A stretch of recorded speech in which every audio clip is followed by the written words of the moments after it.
Well, it's been a minute since we've had a nice, easy breezy, comfortable blowout victory, and especially for it to happen on a Sunday, apropos, where you can just kick back, relax, drink your coffee late into the afternoon, play on your phone and look up every once in a while and go, oh, yeah, the Warriors are playing.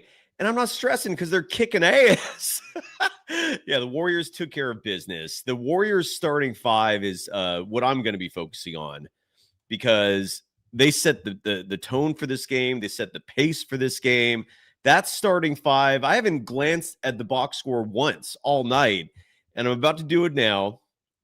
And something tells me that that starting five is going to be the focal point of why the Warriors dominated tonight. I mean, the Bulls, look, they're an awful team. It's easy to understand watching this game tonight why they've lost 7 straight, but that's starting five. And when I read to you the net, I'm looking at this right now, and it's no surprise. I'll share my screen real quickly for the audience so you can see what I see in terms of a proper NBA box score. This is what is disseminated to the media at during games. So when the media are sitting in an arena, you have PR practitioners coming by handing pieces of paper with these box scores. Look at this box score, and I will happily articulate this for the podcast audience. This is when net rating does tell a story right there. All right. The starting five for the Golden State Warriors tonight, the net rating, Will Richard plus 36, Jimmy Butler III plus 29, Quentin Post plus 25. By the way, is Quentin Post our player of the game? That's why I'm leaning. Does the audience agree? I'll take a look at the chat in just a second. Buddy Hield, the one slight blemish, plus 14.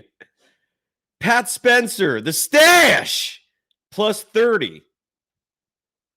And then Brandon Pajemski was a plus 20. He came off the bench and played a lot of minutes to get that plus minus up. But make no mistake, Pat Spencer is the team's point guard. He's the one making this engine hum recently. And yeah, we're going to look at the bottom of this box score and talk about this as well. It is an elephant in the room. The Seth Curry DNP, what are you going to do? I don't like it, but when you win a game in blowout fashion, you're not complaining. The Jonathan Kuminga DNP, this right here, sorry to highlight the whole screen. It might be over. Even Bubba knows. Bubba right now is going, is Kaminga gone? Yeah, he's probably gone. It's probably over. And we'll talk about it. Is it time to start talking trades? Was tonight just an anomaly? Like, did Kaminga go, was he punished? Was he upset last night? If we had a competent media scene, why is that showing down there? Where's, God, dude, I have an awful streaming platform. There we go. They just reset my shit without me even asking for it. Yeah, the JK days might be over because him being DNP tonight it made no sense. And you're going to get all the casual fans, the Steve Kerr apologists going, we just want back-to-back games. What do you know, dude? You don't watch the game. You Kaminga stan.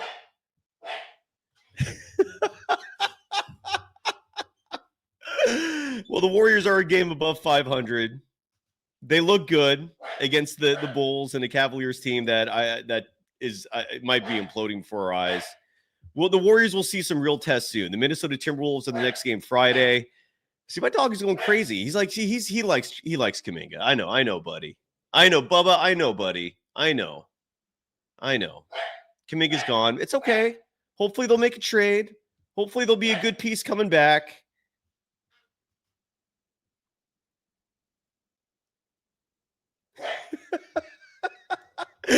Julian Bashir, love you, man. See, look, all my settings got reset just because this stupid platform.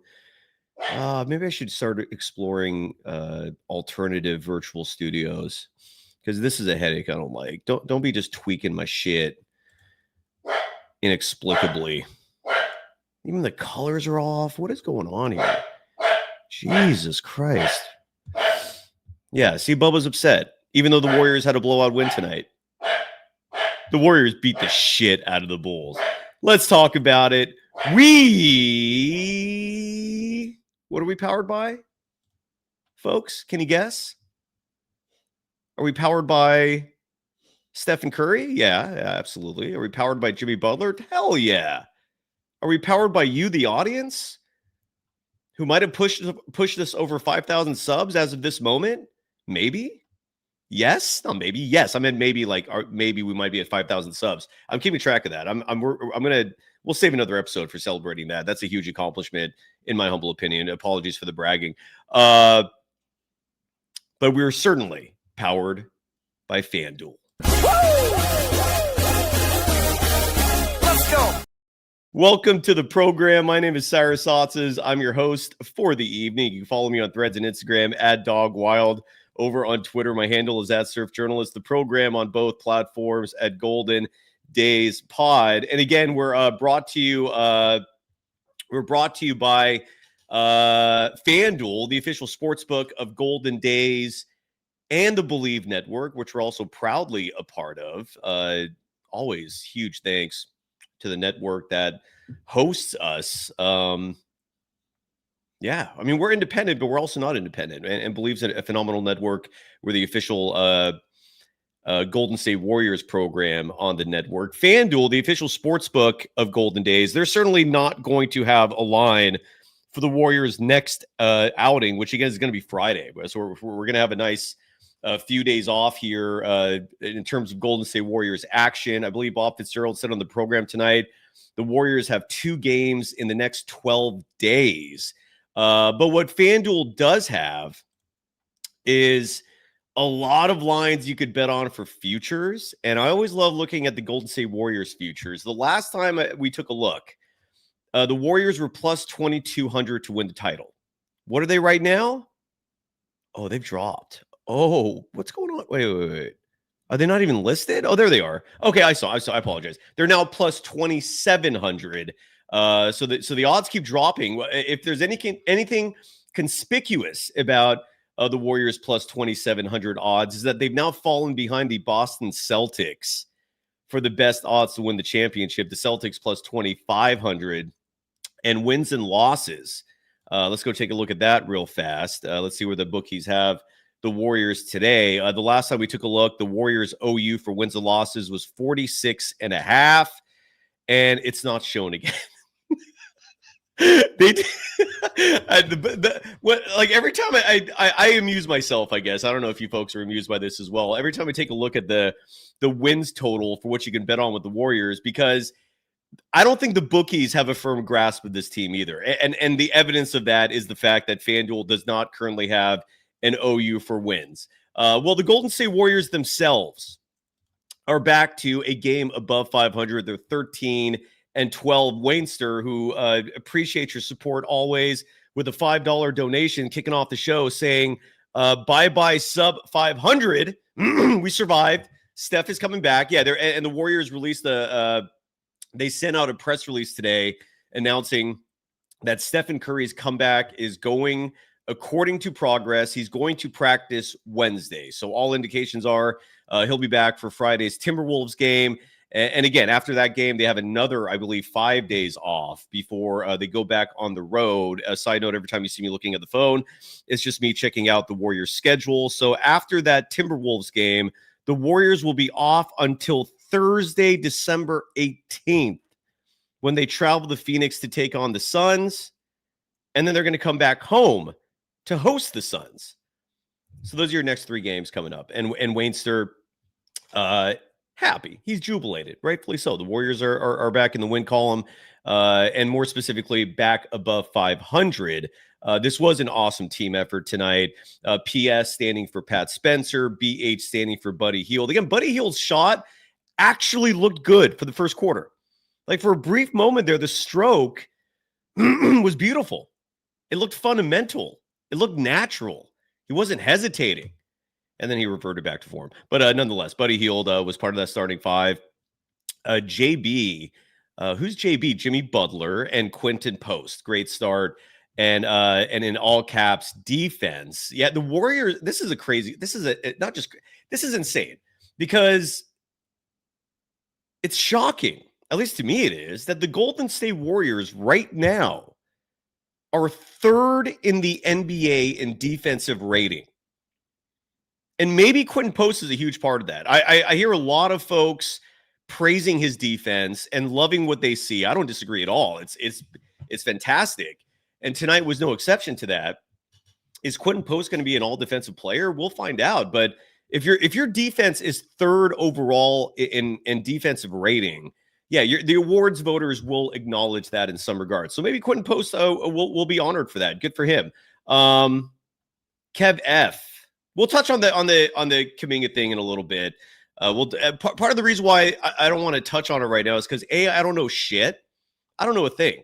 I don't know if there was a conversation between Kerr and Kaminga before the DNP. I don't know if Kerr just DNP'd him. The only thing I know is what I saw from last night's footage after Kaminga was taken out of the game with 3 minutes and change remaining. The Warriors were up 10 at that point. And then Kaminga and Draymond Green were having a long conversation during a timeout.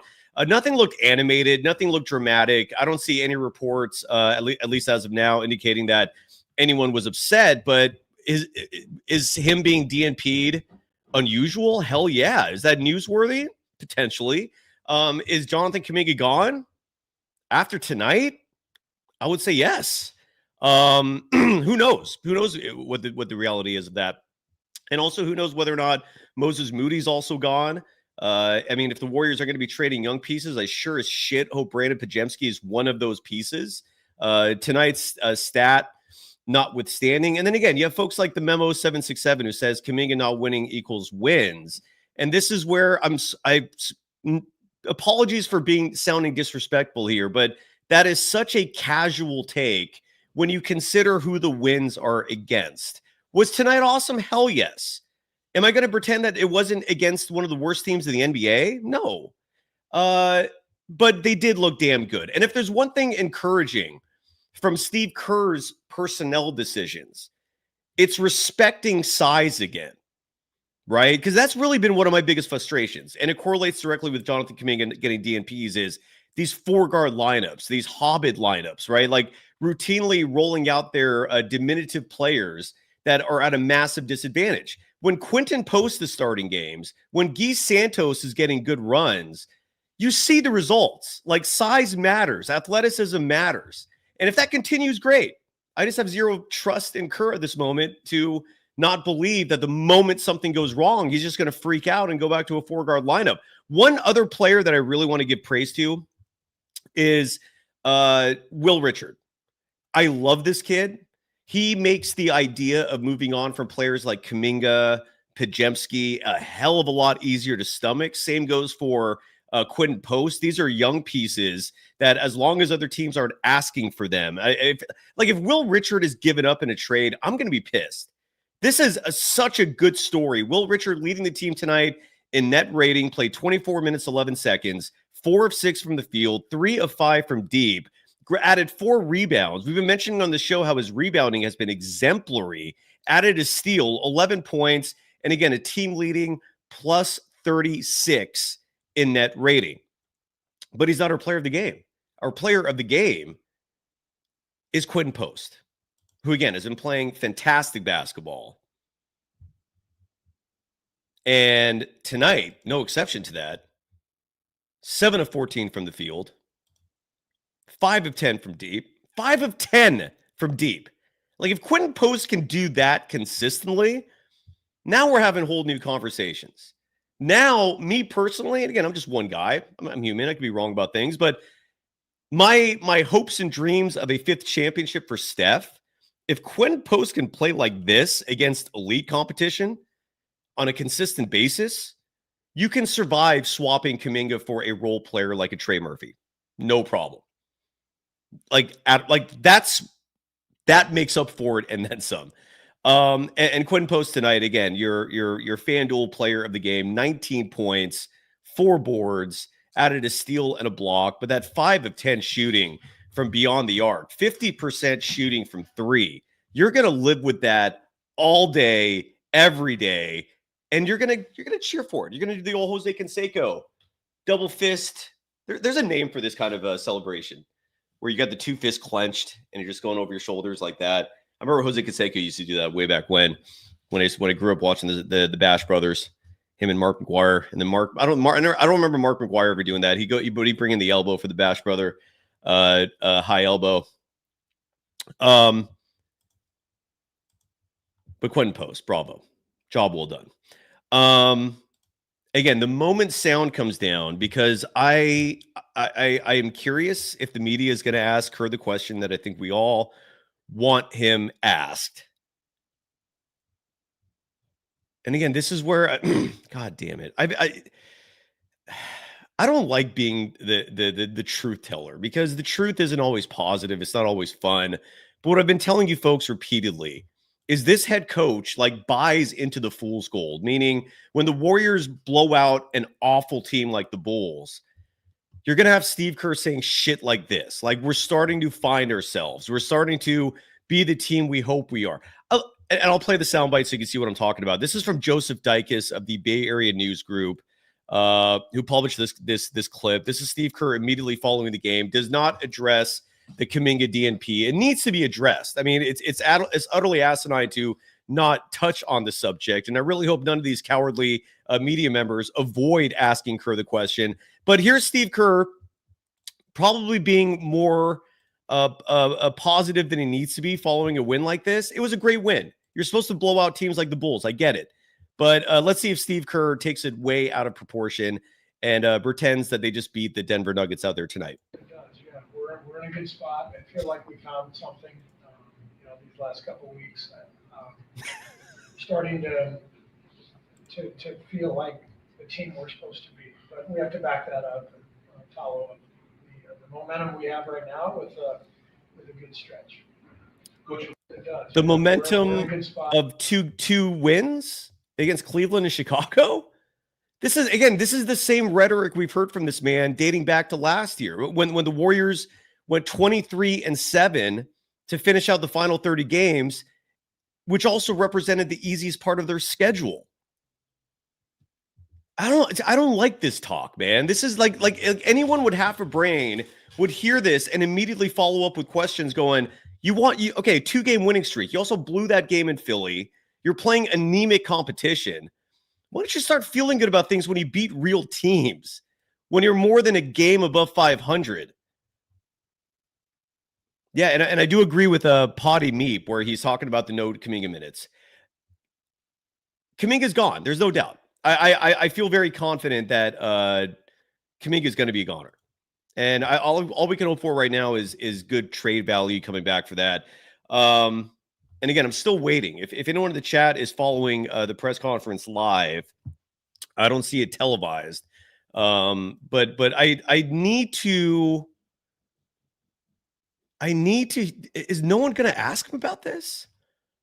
I still don't see any sound bites from Steve Kerr about the Kaminga decision. Yeah. Hopefully someone will ask something. Oh boy. Well, if you're ready to explore Kaminga trades, I'm all for it, because that DNP tonight spoke volumes. Again, that's starting five. I agree with Steve Kerr on this in terms of finding something. That starting five is legit. That starting five was awesome. Let me remind you what that starting five was tonight. They were balling, and that includes even Buddy Hield. Now, is that starting five even better if you replace Hield with DeAnthony Melton? Yes, but the starting five was Will Richard, Jimmy Butler, who, side note, was awesome. He has been so under the radar in terms of being a difference maker, in terms of just having an insane impact on this team without any splashy highlights to back it up. Jimmy Butler tonight, and real fast, before I give the stats, this was the starting five again. Will Richard, Jimmy Butler, Quentin Post, Buddy Hield, Pat Spencer. Sign me up for that. This was tonight, by the way, represented the 13th different starting lineup for your Golden State Warriors in 25 games. And there's also the what's going to be a fascinating wrinkle, which is, what does this team look like when Steph comes back? Meaning, Is Pajemski now a third stringer? Or are we going to start seeing Pat Spencer and Pajemski as your primary backcourt? And that means Seth Curry's going to be banished? What happens there? Because for all you JK haters, and shame on you for feeling that way, it's embarrassing how low you all went to criticize that kid. Are you going to defend Pajemski? Like, are you seriously going to sit here and pretend that Pajemski should stay and that he's a vitally important part of this? Because I'll immediately push back and say massively bullshit on that. If you honestly believe that Brandon Pajemski is not a part of the problem, I don't give an F what that box score says tonight. This game was over before he even stepped on the court. All I can say to you is... Fuck you. Yeah. If you really think Brandon Pajemski should still be getting 30 minutes a night... Oh, hey, you. Wainster in the chat, again, praising the Warriors' defense, and rightfully so. Saying the Warriors are holding opponents below 100 points in 4 out of the last 5 games. Their defense has been superb. And again, this is where players like Will Richard are playing a huge part in that. Jimmy Butler is playing a huge part in that. Quentin Post is playing a huge part in that. Kudos to those guys. Hamza Kassem saying Jimmy Butler is a pass-first guy in the regular season, and then in the postseason is when you're going to feel his impact. You might be right. We shall see.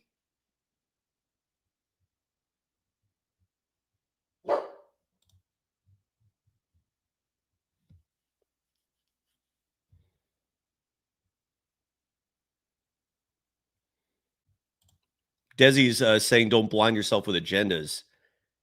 Desi, you're 18 again? Focus on yourself, bud. All right? There's no agendas. The only agenda on this show always and forever, and I've said this a million times, is Stephen Curry getting a 5th ring. That is my lone agenda.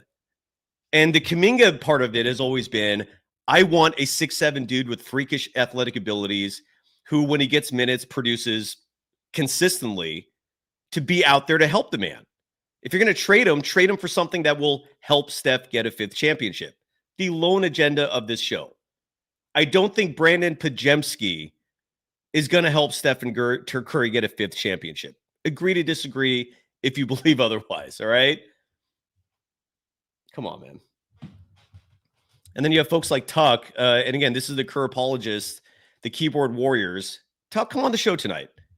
I know you're sensitive with time. You're a busy person. You can't wait more than 2 minutes before I post the link.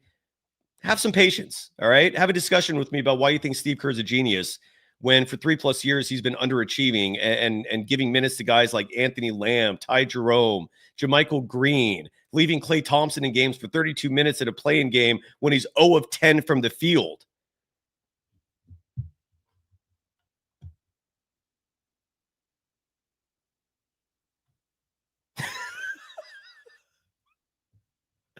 And then you have guys like Cuz, who I'm guessing is like a longtime KNBR guy. Cuz, I'm not a bitter person. I just am frustrated with Steve Kerr's leadership. And how do you know it was upbeat at KNBR? You never heard me on the air because you had an asshole named Lee Hammer who discriminated against me, literally, and continually repressed me, continually held me back. Because you want to know why Steve Kerr is someone who routinely frustrates me?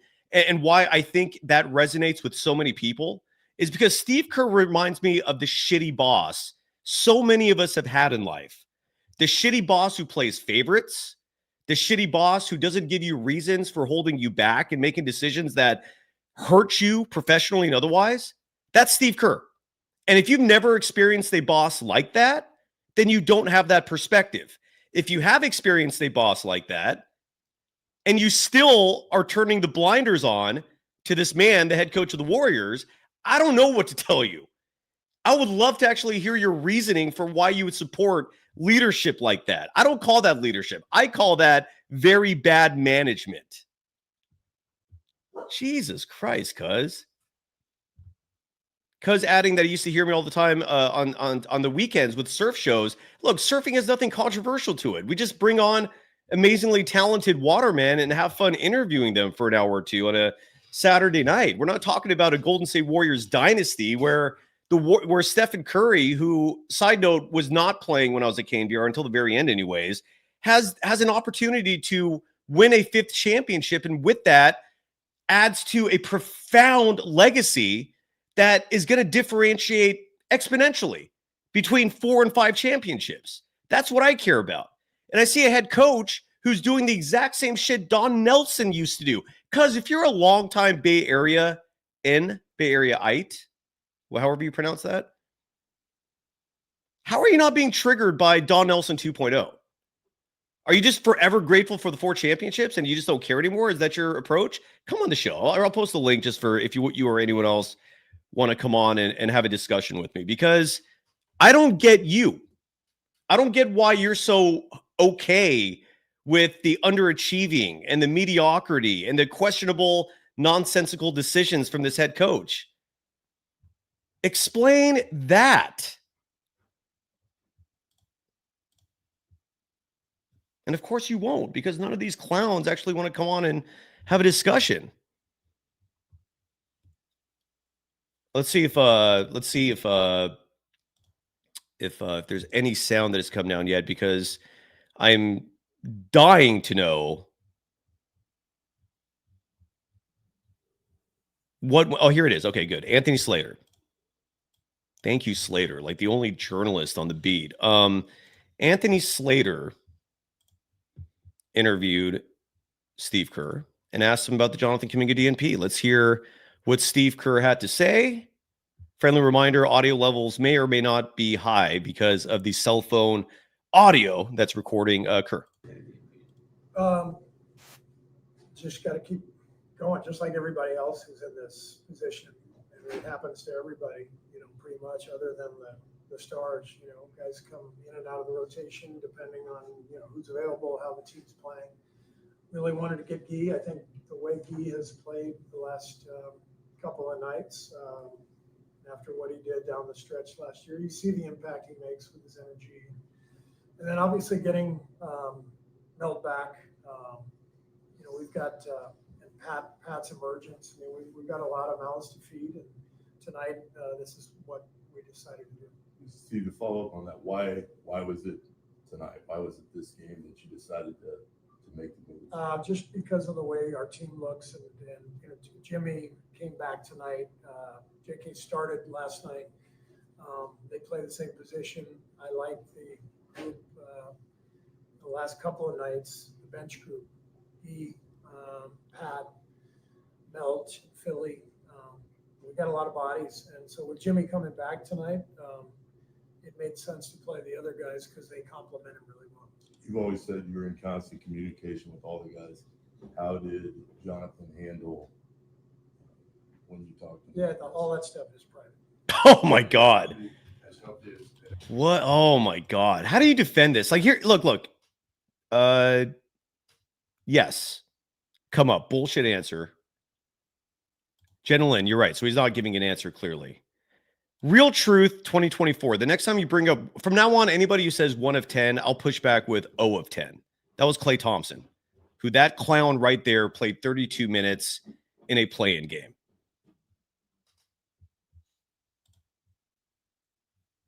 So Steve Kerr does not think Kuminga is a star. And look, I'm not saying Kaminga is, but every individual on this planet is different. You can't coach everyone the same.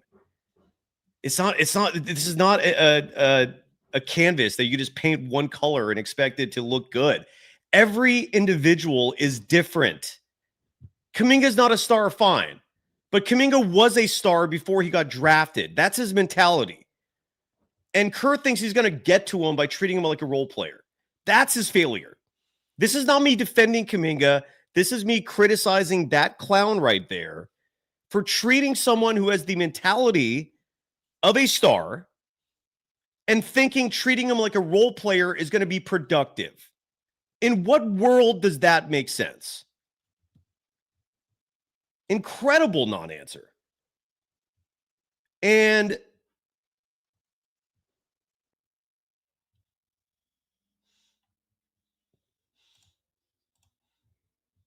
let me get hold on.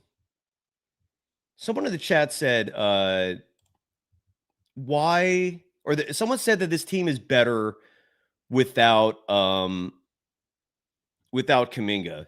Make sure you say that when the Warriors play Minnesota next Friday. The same position. Oh my God. This guy's crazy.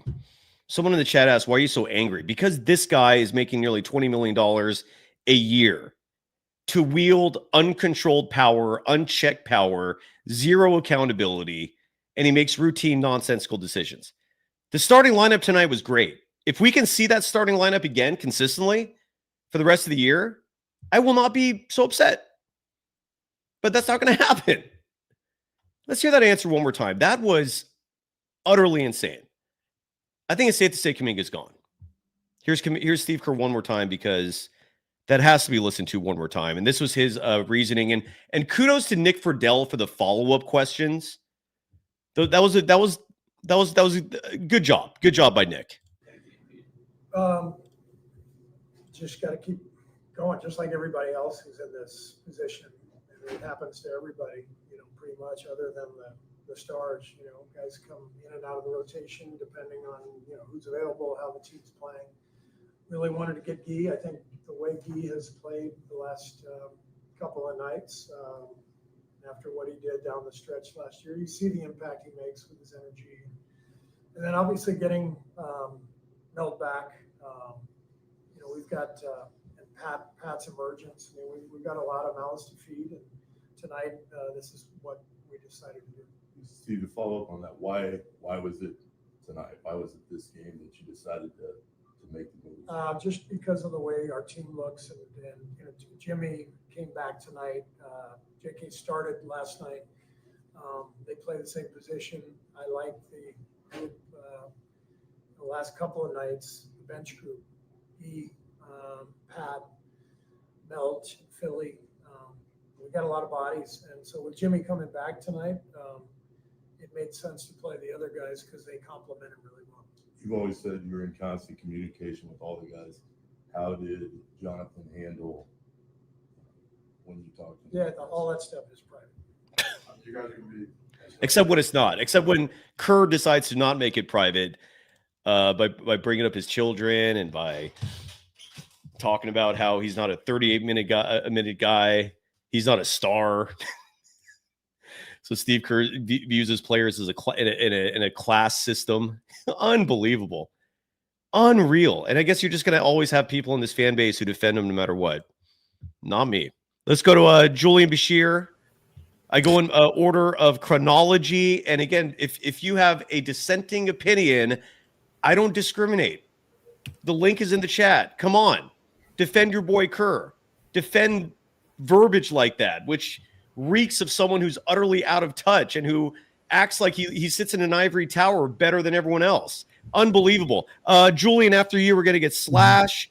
Why Kerr isn't fired. Bad hombre. That's our pecking order for the night. I don't want to go 3 hours tonight. I don't have the energy. We had a long show last night. So we'll keep it to that. Maybe Chardol will come in for the close.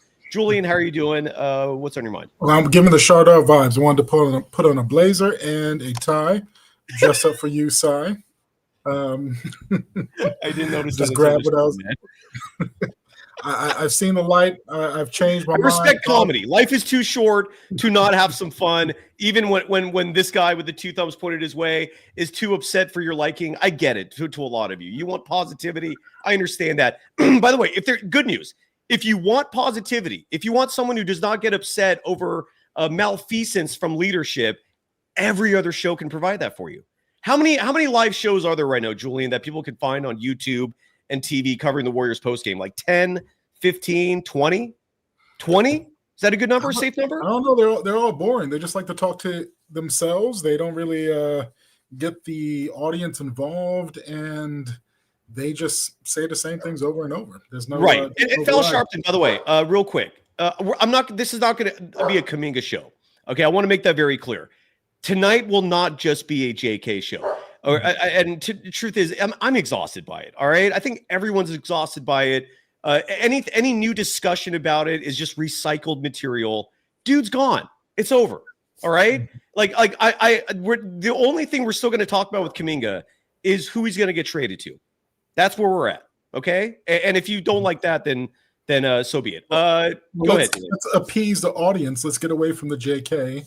Well, you can say whatever you want. I'm just saying as the host, I'm not going to keep going that we get direction, the 123-91 win. I would say this.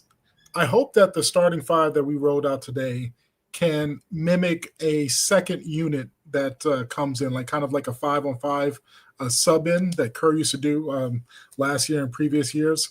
I think one thing, I'll throw JK in there. He doesn't play around the players that can make him better, and he needs people like that. Like, for example, him starting with Will Richard doesn't fit because Will Richard plays great off of other players. And I was hoping tonight, I was excited. I said, okay, with Jimmy back, no Draymond, no Curry, I thought I was going to see Kuminga start with Butler because I know Butler could get JK involved.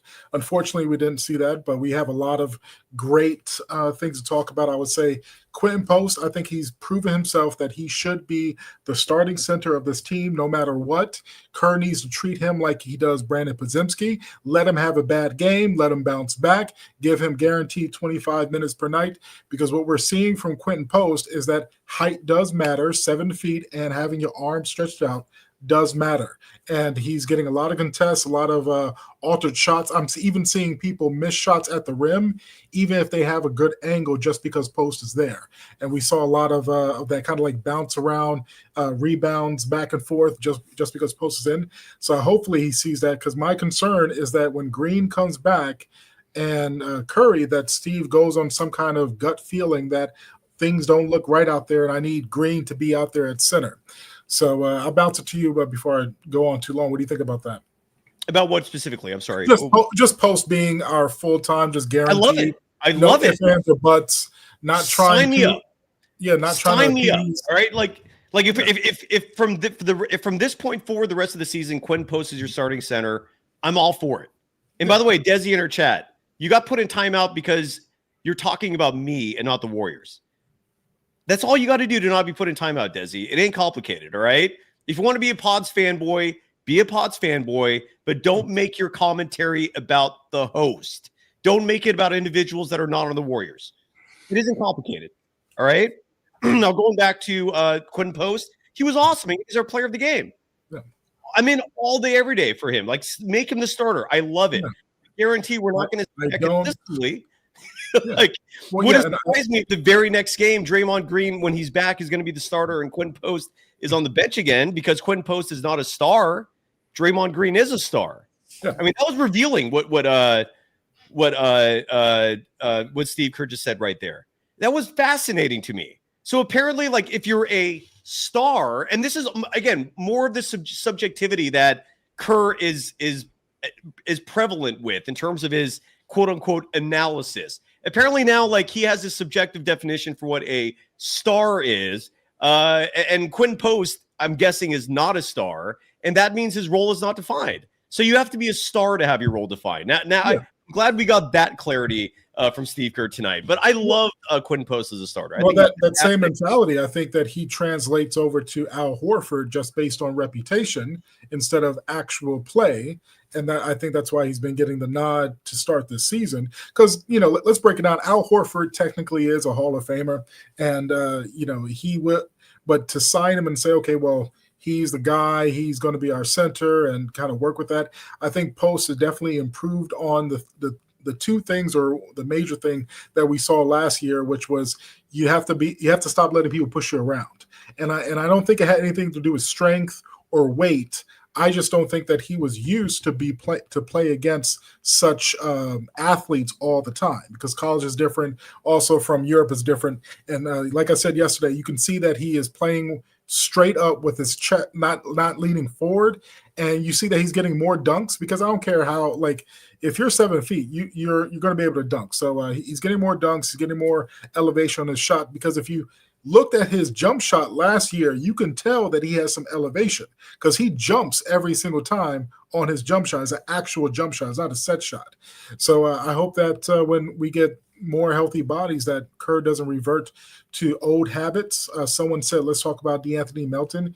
He played great. I think he brings that defensive energy, that chemistry that we need to be that glue man. I suspect that he's going to be the starting 2 guard when we are healthy. My lineup, if that's going to be the case, would be Steph Curry, DeAnthony Melton, Butler, Green, and Post.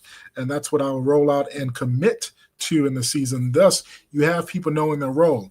One thing I like about Melton, and he understands, and I think Spencer is very similar as well, they understand who's on the floor.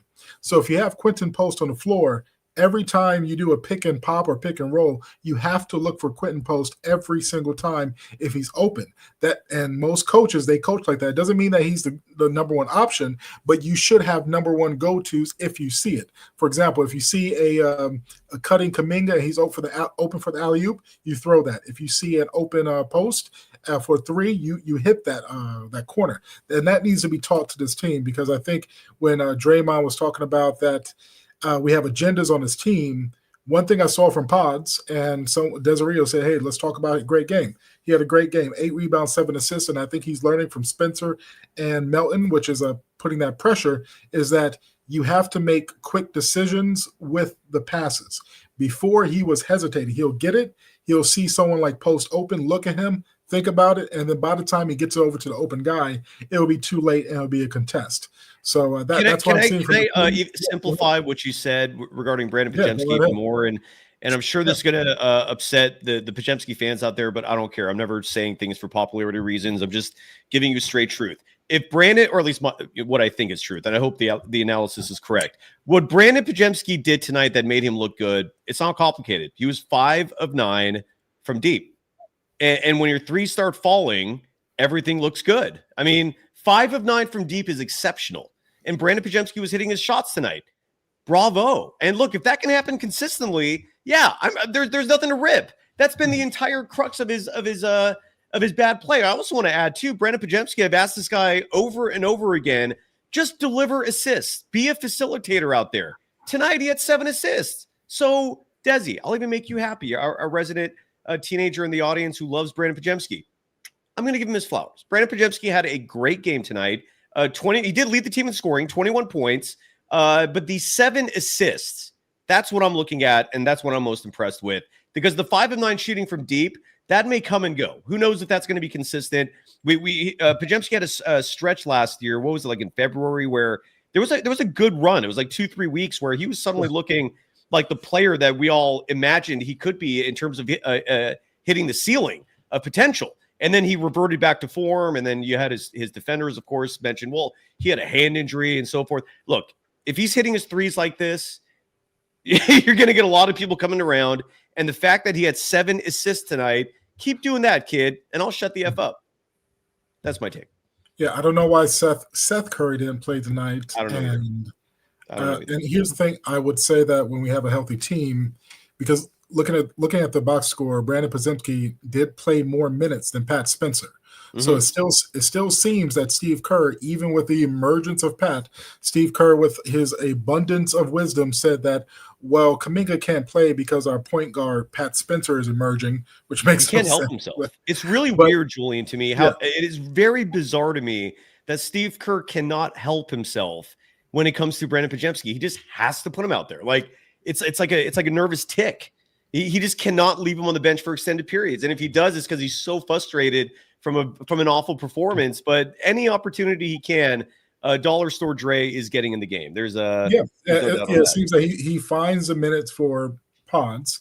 And again, he had a great game, but someone earlier said, what y'all going to say about Pods now? Well, what I'm going to say is that when you give a player guaranteed minutes, no matter how they play, eventually you're going to have a breakout game like this. Yeah. And so my concern is when we are healthy, I don't want to see the starting lineup I mentioned, and then somehow we're getting Pods and Spencer at the same time, or Pods and Buddy and Moody or Melton, all 3 at the same time, because you're forcing minutes onto Podziemski. There needs to be a pecking order when it comes to the guards. We're tired of the 4-guard lineup. We need to, like, Steph Curry, your starter, Pat Spencer, your backup, and let Pods be that third point guard, which should be 15 minutes, 10 to At the 15 most. minutes a night.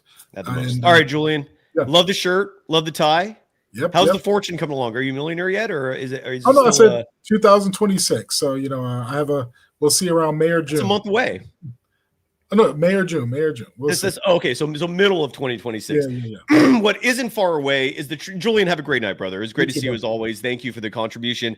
Again, the date for being able to trade Jonathan Kuminga is January 15th. And to me, it's a foregone conclusion. Look, chat. If you don't want to come on the show and you hate Kaminga, and I know you're out there clearly, come up with trade proposals. I saw Denny Avdia mentioned in the chat. The only reason why I'm not going to pounce on that is because I don't think Portland's giving him up. So whatever trade proposal you have, there are a few variables at play here. One is that going to help this team win a championship? Two is he available? I was going to say two is, does he have upside? But the Warriors are losing leverage by the second here. I mean, Steve Kerr is tanking this guy's value. Steve Kerr is eliminating the option even of keeping or trading Kuminga. If Kerr's going to DNP this guy, he's out. And suddenly you can't be as picky about who you bring back. It's awful. Like, Steve Kerr is just a mess. Unbelievable, like how many people just do not care about the nuance behind this man's decisions. Like, even with Kaminga, like, if you're going to be wise about this, like, just shelve him a month ago. Like, give up on the idea that he can be a part of your team. Like, move on. What is going on here? So anyways, trade proposals, bring them in the chat. I want to read them because he's as good as gone. I don't see what world Jonathan Kuminga is a part of this team past January 15th. The way Steve Kerr is acting, I don't see it. I don't understand why the veterans are not speaking up more. Maybe they're ingrained with the belief that coaches and players have their own lanes and they stand. I'm most fascinated in Joe Lacob and why he's so feckless and why he's so cowardly in terms of how he handles this head coach. A couple people in the chat asked me a moment ago the real truth. And Riz both asking, like, who do I want as the next Warriors head coach? And the easy answer, if you're going to do it this season, like in season, would be Terry Stotts. I think that's a no-brainer. Like, typically when you replace a coach mid-season, you're not doing it for a whole a new staff rolling in. Like, you want to kind of keep continuity and then refocus in the offseason. So Terry Stotts to me would be the easy answer. And then a long-term, Brent Barry's always been my prize if you're going to get a head coach to lead the next generation of the Golden State Warriors, to me, it's Brent Barry. Besides the fact that his dad's a Warriors legend and you get that tie-in, Brent's has a brilliant basketball mind. If you ever hear him doing commentary, I think he's with Amazon Prime now. I'm pretty sure it's with Amazon Prime.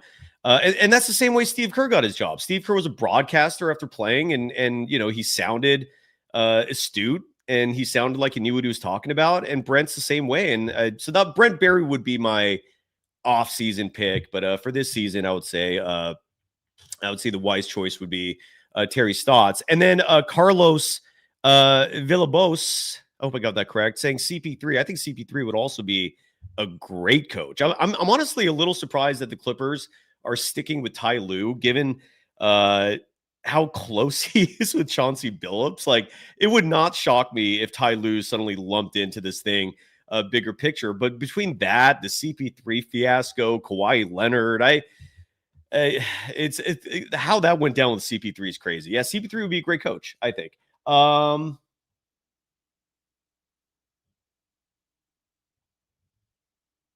David Fizdale from Real Elise. Yeah, I just think you do better. I wouldn't hate it. I do think there are better options out there, but again, I don't hate that. Slash, welcome to the program. Hey, what's going on? What's going on? Not much. How are you? How you doing? I'm right. good. So, I wanted to jump right in and just say this whole JK fiasco, because it's a fiasco now, is just sad, right? And I think I spoke on this last night too. Like, the organization is doing him wrong at this point, it's not even a coaching thing. Like, if you're gonna trade him, all right, then shelve him. We wait till January and we trade him. And look, slash. Maybe that is what happened tonight. That's the reality that I think we might have to embrace and That's accept. what it seemed like. That's what it seemed like, even from Steve Kerr's comments. Yeah. That's what it seems like.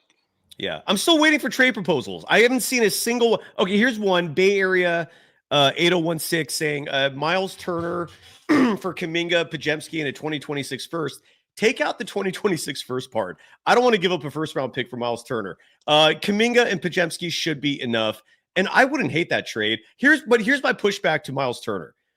If Quinn Post is someone that we're going to embrace, they play the same position. You know, and Steve Kerr already has an aversion for bigs. It feels like you got to like twist his arm to convince him to play a big and give him minutes. So like, I wouldn't hate Miles Turner. My only pushback to that is A, take out the first round pick, and B, is that the best you can do? I feel like there are better options. Slash, what do you think about Miles Turner for Kaminga and Pajemski? I don't like it. I don't like it at all. How come? Because I feel like my thing is, and I don't know this, but when I hear about Miles Turner, I just think, yo, he has a high propensity for getting injured. And if he gets injured, then what? Right? The thing about this whole JK thing, just going back to it briefly, is we're doing this now playing, like you said, teams that are lower in the standings. And Slash, real quick, sorry to interrupt you. I just want to, while we have momentum on this trade stuff. Okay, let's go. Desiree saying Kaminga for Herb Jones and Sadiq Bey of the Pelicans. Maybe. That's a little better. Maybe. I don't hate it. I prefer Trey Murphy. I'd much prefer Trey Murphy, but if you can't get him and that's the best you can do, I wouldn't hate it. Again, I mentioned Denny Avdia as being a non-starter. Portland will not give him up. Berto in our chat who hates Jonathan Kuminga. I see all your posts. I see everybody's posts. Where did Berto's trade proposal go? Because he had one that was actually, where'd it go? He had a decent one. Oh, here, Berto saying Kuminga for 2026 first and any player. Here's the problem with that. Who's going to give up a 2026 first round pick for Kuminga?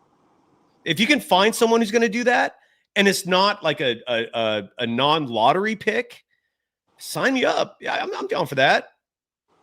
But I don't know if you're going to find anyone who's willing to give up a first round pick in next year's draft, unless it's someone who's like in the 30s or in the 20 through 30, like a top team. And even then, I don't know if they do that. And I don't know if the pick would be worth it. But let me see if there's anything else before we.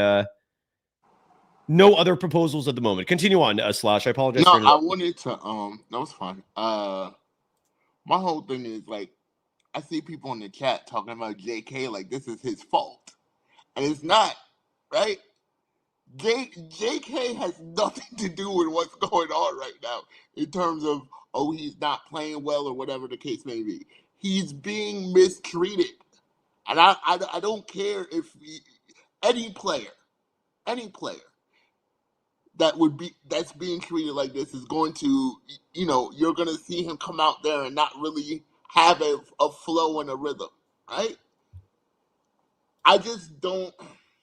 My concern is with this new lineup and these changes that have been made, we haven't played, when we play Minnesota, that's really going to be a test to see where we're really at, right? Don't get me wrong. Phoenix.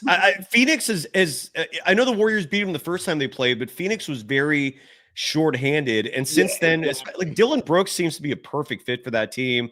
They've got, Mark Williams, the center, was already eating up the Warriors last time they played. He was one of the bright spots. Maybe eating up's a poor choice of word. That's a little hyperbolic, but you get what I'm saying. Like he was getting his. Phoenix might be a tough test too. And those are the next three opponents for the Warriors. It's Minnesota, Phoenix. And see, that to me, how we do in that little stretch of games is going to decide the JK trade. Because if we could get through them without him, okay, they make the trade. But if we can't, I think there's going to be some reconsideration that's going to need to be done. Because I just think that if we have to play a bigger team, like the Nuggets, I think somebody said that yesterday, what are we going to do? Like, that's the kind of trade we need to make for a team like that. You know, everybody just has this aversion with JK, so they're just picking anybody, but it has to be somebody good. You know, maybe that's Yeah. too simple to say, but like, No, and I'm highlighting all these trade proposals. I'm hearing you. I hear you. like It's crazy. yeah, it's crazy. And then to hear what he said in the press conference, what Kerr said, I was just like, wait, what are you talking about? What are you talking about? And Nonsense. It's a lot of nonsense, is what it is. If you're gonna trade somebody, you let them get some run so other teams can see, okay, this is what we have a possibility of getting. But he's not getting even that. So I don't know how this is gonna go. And yeah, but tonight's one was good. The other thing I wanted to say was Slash, a bunch of people in the chat, and again, this is where the Andrew Wiggins thing. A few people are saying trade Kaminga and bring Wiggins back. Wiggins is in his 30s.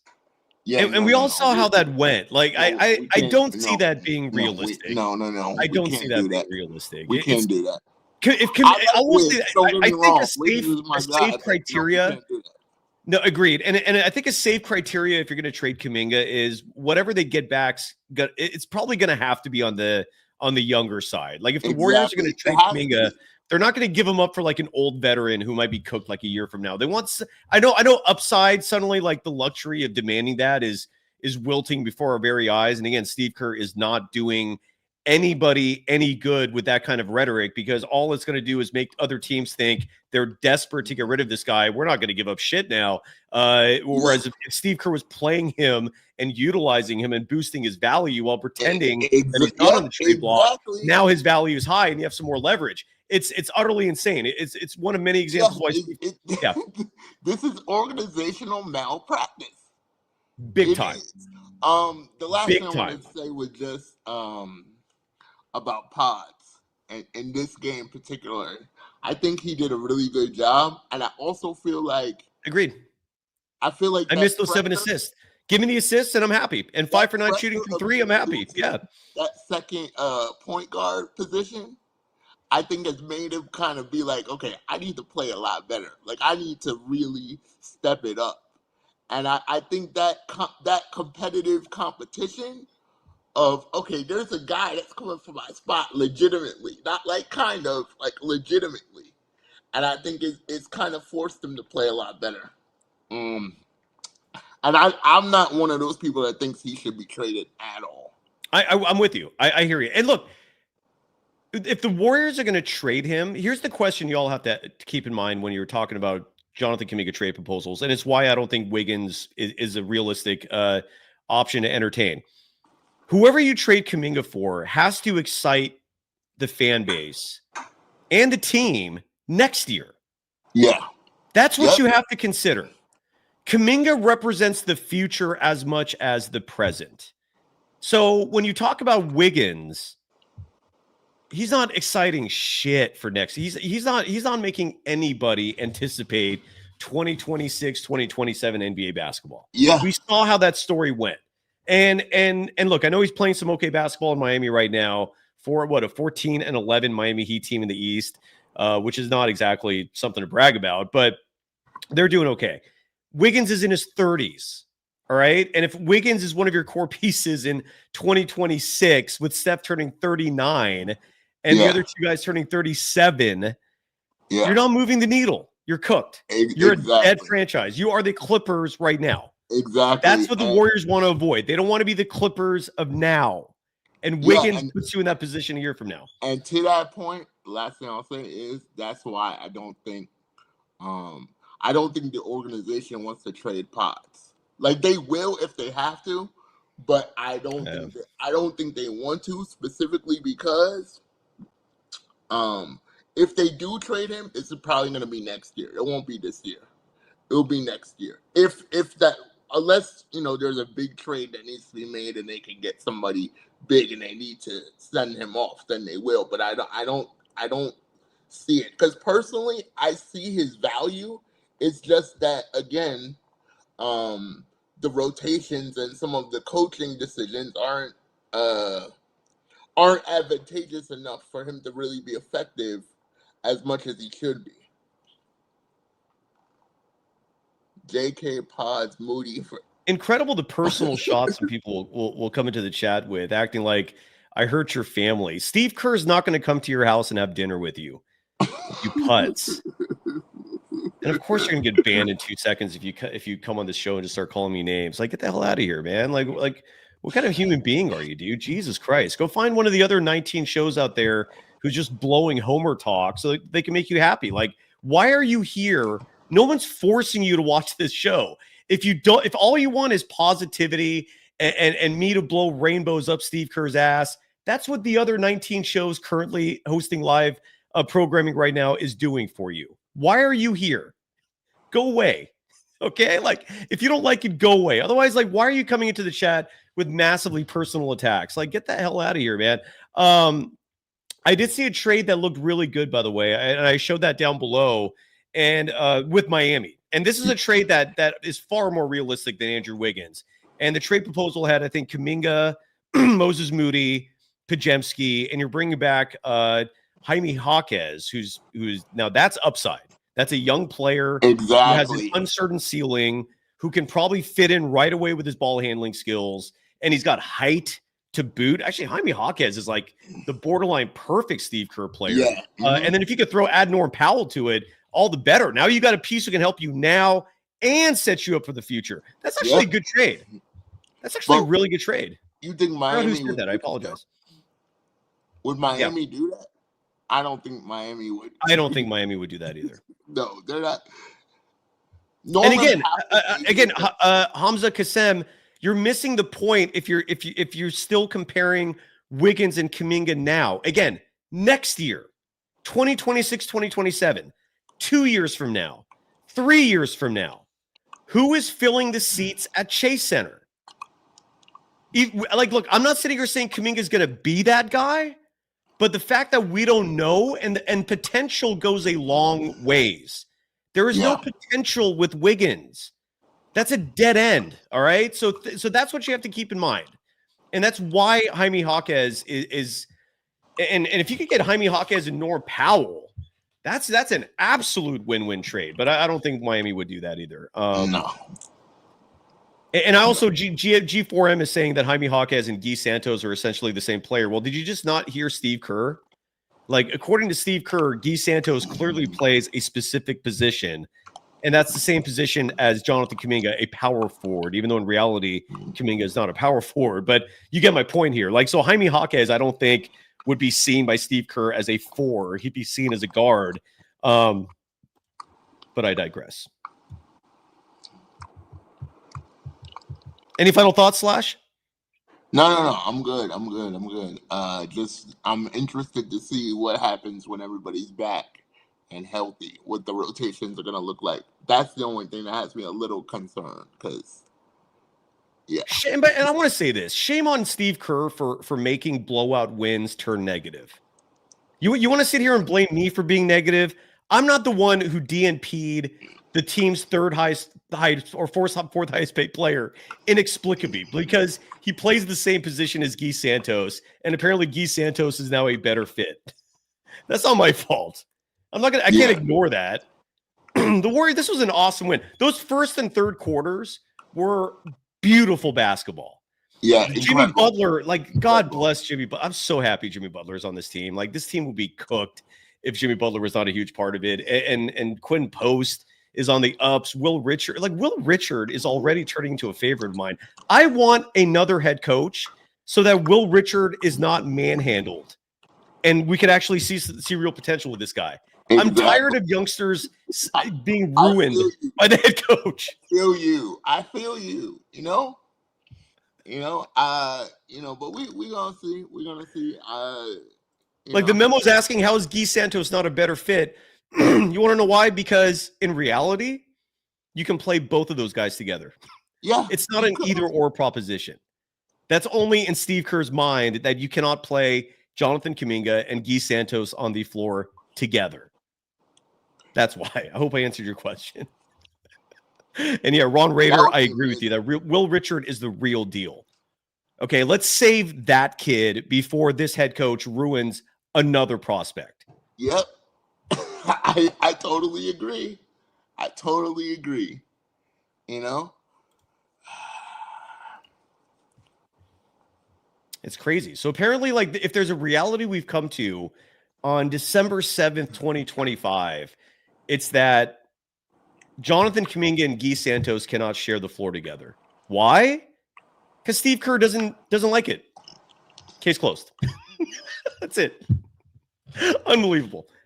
Unbelievable. I thought Guy Santos could be a small ball 5 given this system and this roster, so that you could play him alongside other athletic wing type players. But nope, not in Steve Kerr's book.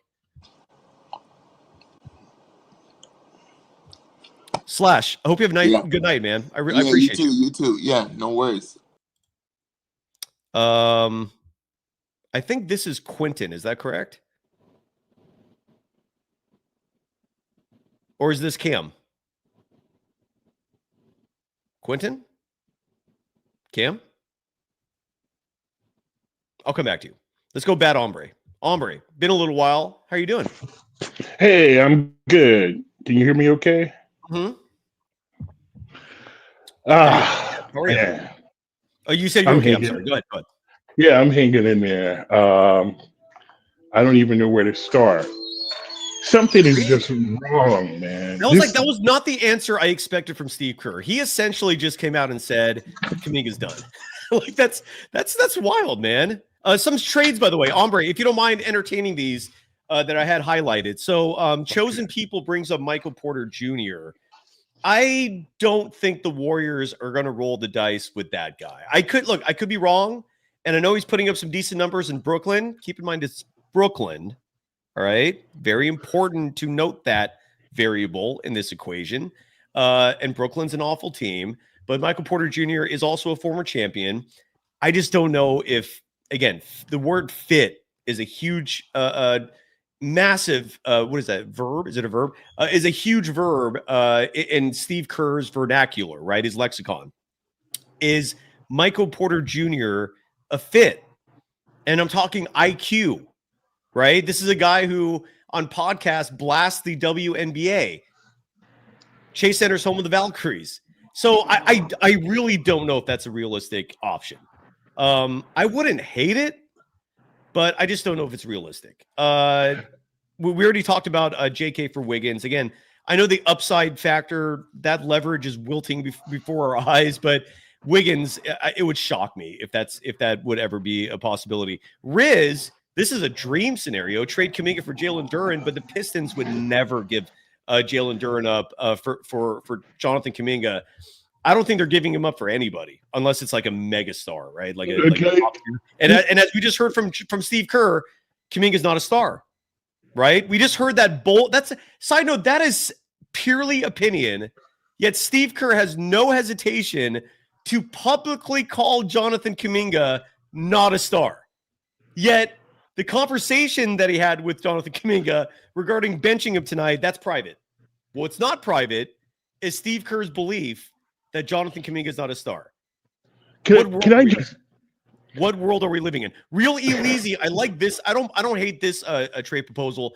Kuminga to the Orlando Magic for Jalen Suggs, who's a solid point guard, and in Kerr's system, he could probably he's basically a glorified GP2. That's the way I see Jalen Suggs. He's a better offensive player than GP2, and in this day and age, the defense is probably at an even playing field. I've always loved Bidots. He's a fantastic big. I don't know much about Jace Richardson, but I wouldn't hate that trade. I wouldn't. Really easy. That's a good proposal. At this point, I'm open to anything as long as JK is off this team, because he's going to be off soon. We got a month. Bear with me for 1 second. Steve Kerr, I know this is going to hurt a lot of people in the chat, but Steve Kerr, I'm sorry, he's not a leader of men. No. And the reason why I came to that conclusion, this was actually a couple of weeks ago when Richards had the good game, and Steve Kerr gets on the mic and says that, oh, the other players, they need to be, worried because Will Richards is going to take their minutes. Now, you've already got these kids playing on eggshells. And for you to come out and say something like that, come on now. Why not? A real man goes out there and says, I got to find a way to get him more minutes and leave it at that. Why create too busy? Steve Kerr is too busy with his fantasy basketball team. He still has to catch up on White Lotus. He has to wax a surfboard. He's too busy to worry about trivial things like dealing with young players and proper development. Come on now. What's going on with you? I'm being facetious. I'm kidding.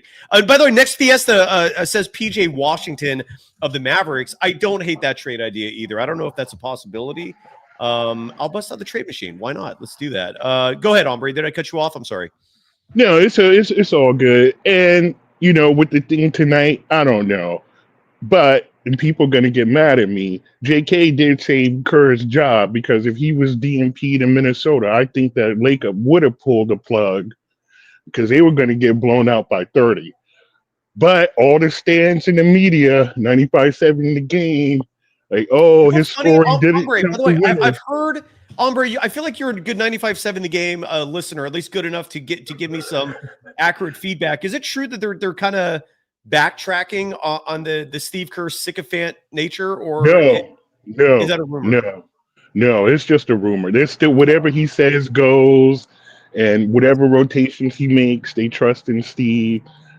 But I think that JK would be better served playing with the coach who was at least willing to encourage the kid to see what he's got. How are you going to say, oh, he's not a star? Is he being punished because he reminds you of MJ2, Steve Kerr? I don't know. But this is beyond basketball. To me, this seems something personal. And I want to talk about that 1 for 10.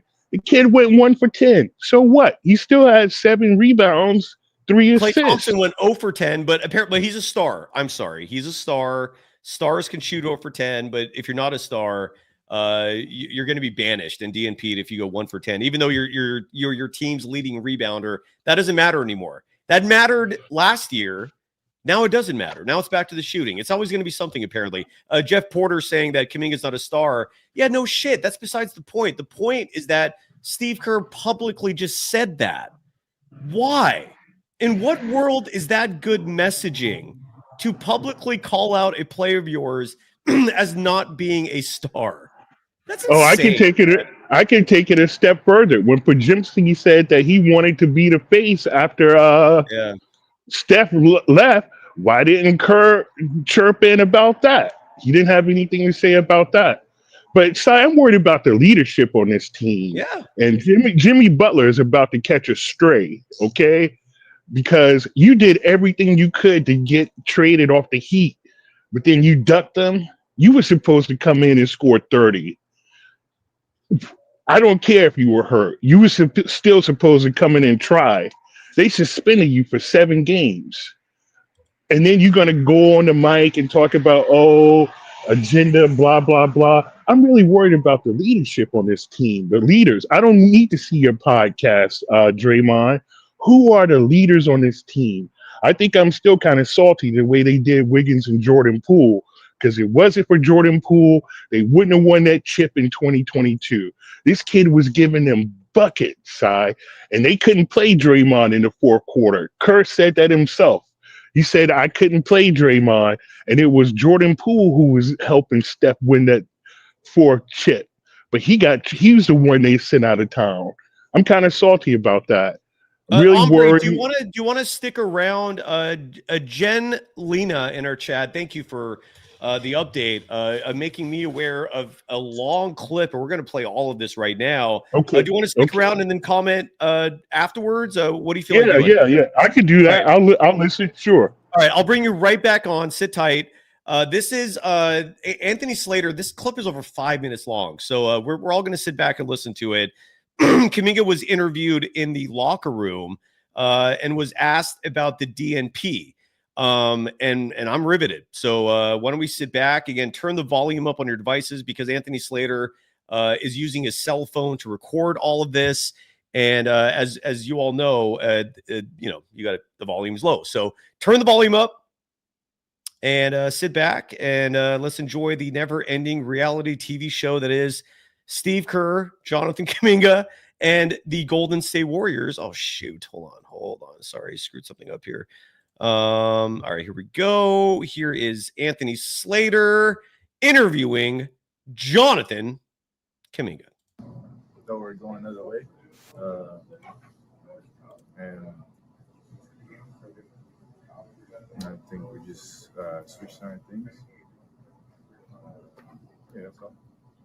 Do you think it's like a one-game thing, or do you think it's like for the foreseeable future? I mean, I'm not really sure, but as long as things are working out there and we're winning, I don't see the point of switching anything, changing. So, whenever my number get called, I'll be ready. But I don't see the point because I feel like we're doing good. We've been doing good, and I think things working, moving well. So I don't see a point of taking certain people out of rotation when they're playing good and things are going well right now. So I don't see a point. What are some of the reasons that you think things are going well right now with this particular rotation? I think we're winning. We just won the last 2 games, and I think that's the thing. Like I said, when my number get called, I'll be ready. But things are going well. We all playing with each other, and we actually won a couple last games, and we're gonna see if we can go from there. How's your game feel right now? Feel good. I don't have any problem. I'm gonna work out every day. I'm gonna stay ready, but you never know how these things work sometimes. My number can get called anytime, so I gotta believe in my game, and I feel good about my game. So whenever that number get called, I'll be. How does your past experiences with this kind of help you deal with this? At the end of the day, I just gotta, be a professional because, it's things that happen, and it happens before, it happening now, so nothing really is going to change certain things, but just staying positive and. How do you feel physically this time with the knee? Has that bothered you at all? Is there anything lingering? It did. By the time I got a chance to get back, I was working out to get back to this. So I felt good. Jonathan, what do you think you have to do to get back? I just gotta stay on top of my work, and like I said, we're playing good. I'm happy for people like G is out there and having Pat Spencer. He plays a lot, so it's normal. These guys just staying out there like it did today. But like I say, you never know how the game will go. So I just my mental gotta be prepared every day, no matter the time, circumstances. I just gotta be ready to go out there and be impactful. With how the summer went and how it concluded, there's a lot of attention on you, maybe a lot of pressure. How much does that weigh on you this year? There's no pressure on my side. I keep everything that happened in the summer in the past. I can't focus on everything at the same time. It's going to take me off track. So whatever that happened in the summer, I don't control that. It happened for a reason. But it's the past. I'm moved on from that, and I'm trying to figure it out. How to go out there every day, impact, and helping us win. Jonathan, to that point, how do you think your relationship is with Steve right now? We have a good relationship. We get to talk and figure out things. We don't have any problem. Like I said, I don't have any problem. They didn't just go my way today, so I'm gonna stay happy. I'm gonna stay lucky. I'm gonna stay focused into the next one. How have your teammates helped you stay positive?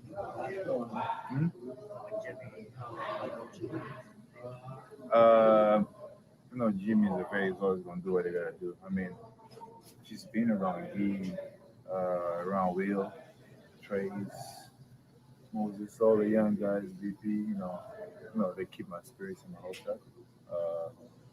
You know, I think you don't gotta come from Draymond and Jimmy every time. That just watching them. Going out there and having great nights and driving. When they come off, when they interact, they just give me joy every other day.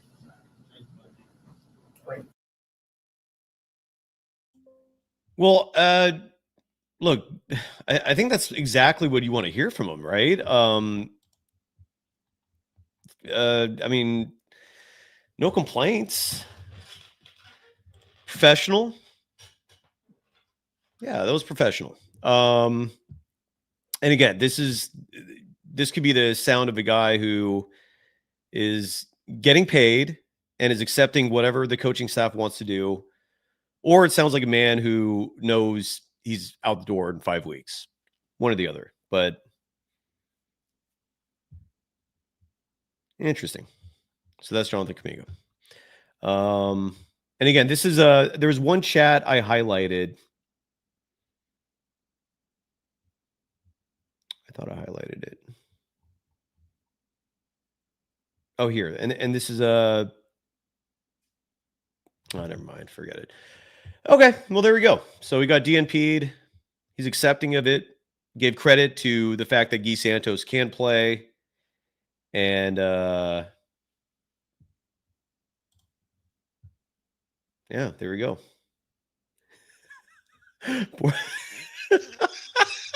Boris Schusterman in the chat saying it would have been funny if he said Steve Kerr's. Yeah, look, Kuminga's thinking big picture as well. He knows full well every single word that comes out of his mouth will be will echo times 1,000 in the media scene, on social media. People will spin his words. He handled that perfectly. That was a very Mac Jones-esque answer, meaning when Mac Jones some weeks back was asked about Brock Purdy, and his answer straight up was, "I'm the backup QB. He's the starter. That's that." Kuminga just giving a very straightforward answer there. Ombre, your thoughts on Kuminga's words right there? Yeah, he said what he was supposed to say. It's all about the team. But I think he knows deep down inside that he's being done kind of dirty.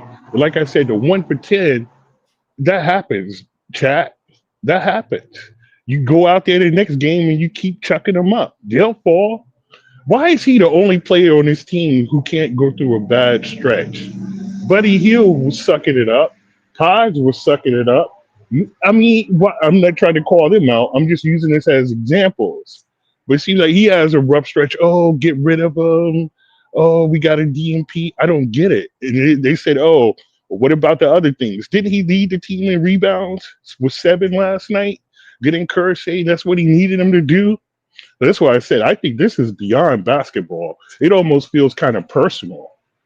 And I didn't appreciate when you asked a legitimate question and Kerr was like, oh, it's because I'm a socialist. Like I said, this guy,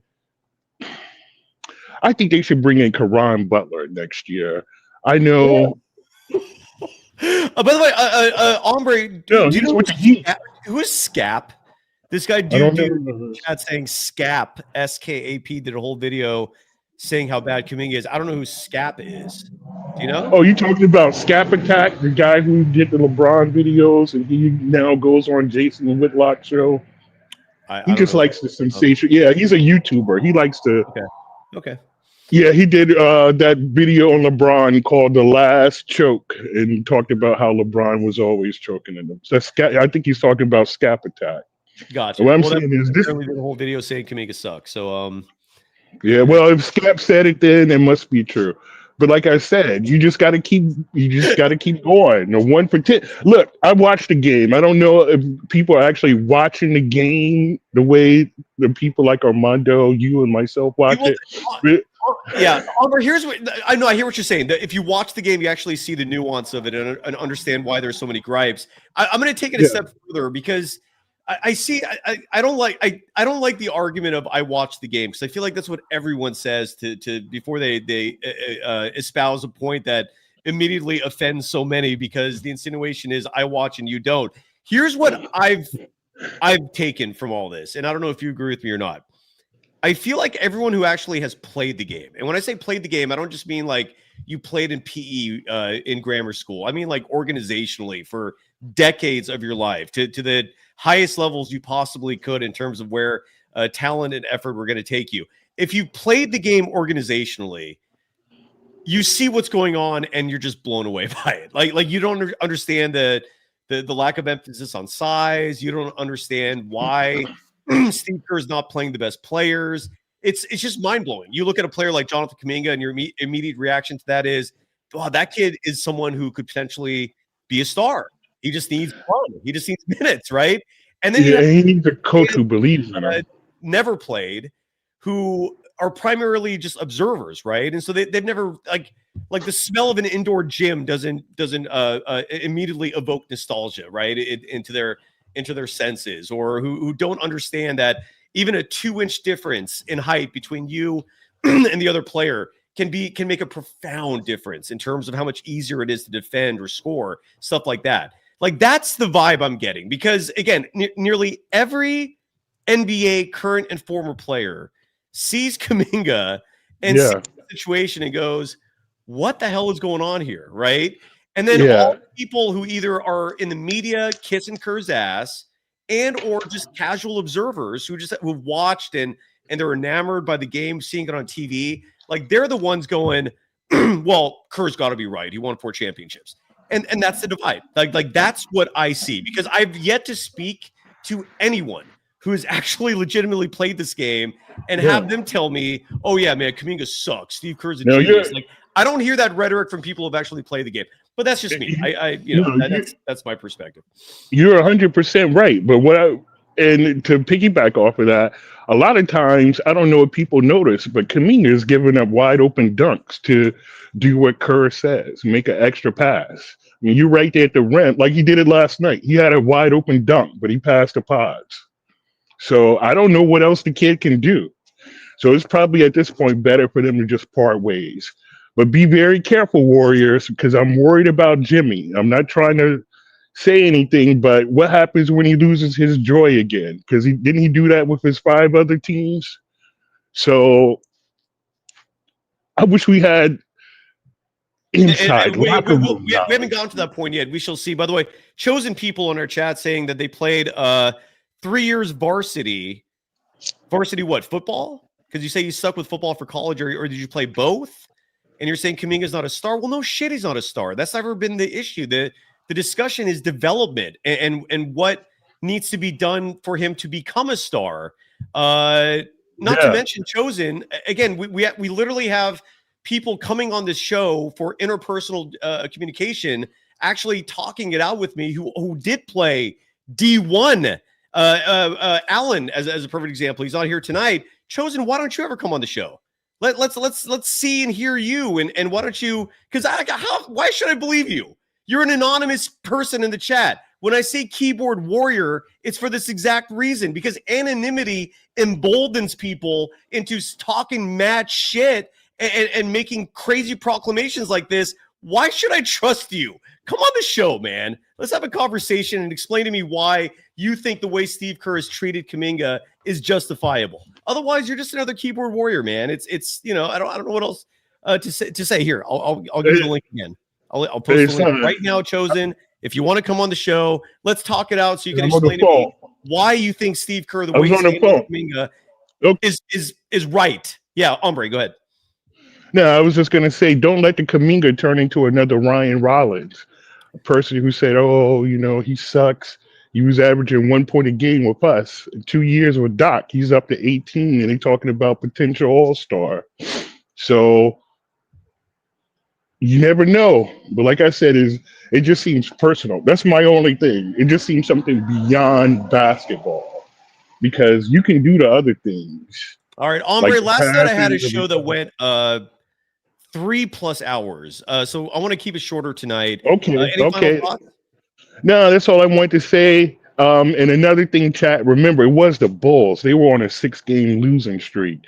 So No, we have to 7. keep Yeah. everything in perspective. So I'll drop off. A great show as always. Thanks for letting brother. me come Thank on. you, Ombre. Okay. Thank you. I mean that from the bottom of my heart. Thank you. I really do appreciate you. D Johnson is on the show. D, what's your name? D. All right. Let's go to the scoreboard and we'll wrap it up here on a Sunday, December 7th, on a night when the Golden State Warriors beat the piss out of the Chicago Bulls, 123-91. But the Jonathan Kuminga storyline, sadly, him getting a DNP, taking up a lot of the content, and justifiably so, because the usage of him is just mind-blowing. And I personally do not see a chance in hell of the Warriors winning a title this year if they don't either figure out how to make him a part of this or trade him for something that could put them over the top. We shall see, though. Let's go to the scoreboard.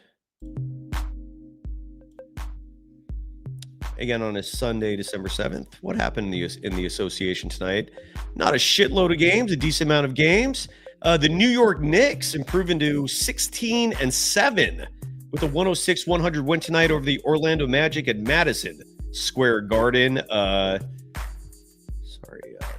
top performer section is not showing. There we go. Jalen Brunson, 30 points, 9 assists in the win for the Knicks. Desmond Bane, 16.6 rebounds. One hilarious highlight from this game tonight was someone tossing a Desmond Bane literally treating the basketball like a dodgeball and chucking it at a player who was out of bounds. I think it was OG Anunoby, and he did it just out of spite.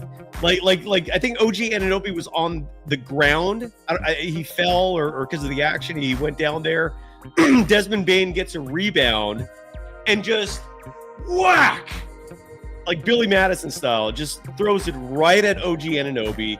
Legal play. And it's magic ball because it last touched OG Anunoby, was on the ground, but he was clearly targeted. Go check it out if you haven't seen it yet. It's a phenomenal clip. The Boston Celtics, 121-113 winners tonight over the Toronto Raptors. Hold on a second. Let's January 15th. Are you there?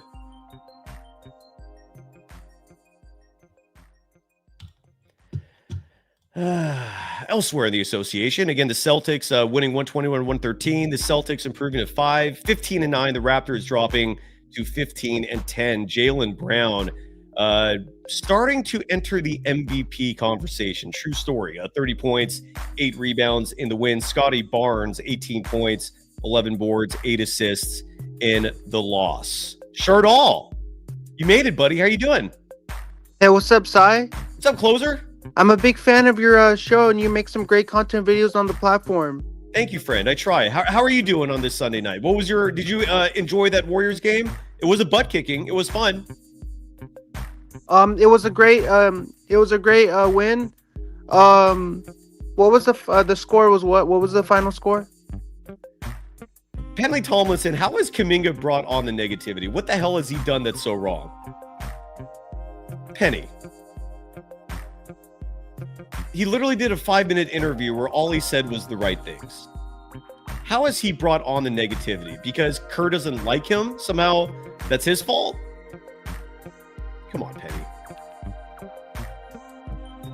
Hi, Cy. I'm a big fan of your YouTube channel. You make hold on some a second. great... Shardall, hold on a second. Penny's saying his effort is ass. Agree to disagree. Again, you're not a body language expert. No one is. Like, what may look like a lack of effort could just be how he runs. He's the leading rebounder on this team. That's not effort. Look at this strength. Look at the schedule over the Shardall, just bear with me for a second here, because I want to show this to the people real fast. In terms of, if you're wondering, or if you actually believe the nonsense that Jonathan Kuminga brings negativity, that I do not agree with at all. So after you finish up what you have to say, let's just start all. Okay, time out. Penny's saying, you don't watch the game. Again, this is the lazy rhetoric that I've literally just been saying nonstop. Is one of the worst takes anyone can bring onto this platform. Yeah, I don't watch the games, and you do. Okay, Penny, I guess you're the expert here because you're the only one that watches the games. I don't watch the games, clearly. And I don't. Okay, we have another troll. Is Trade That Bum JK? Are you actually going to talk? Can you hear me? And again, that's... Oh, Penny's a Laker fan. Okay. Laker fan? You're a Laker fan who watch Warriors games? Penny, okay, I don't watch games. Isn't that literally the definition of gaslighting? I never said that. You fool. When did I ever say I don't watch the games? You fool.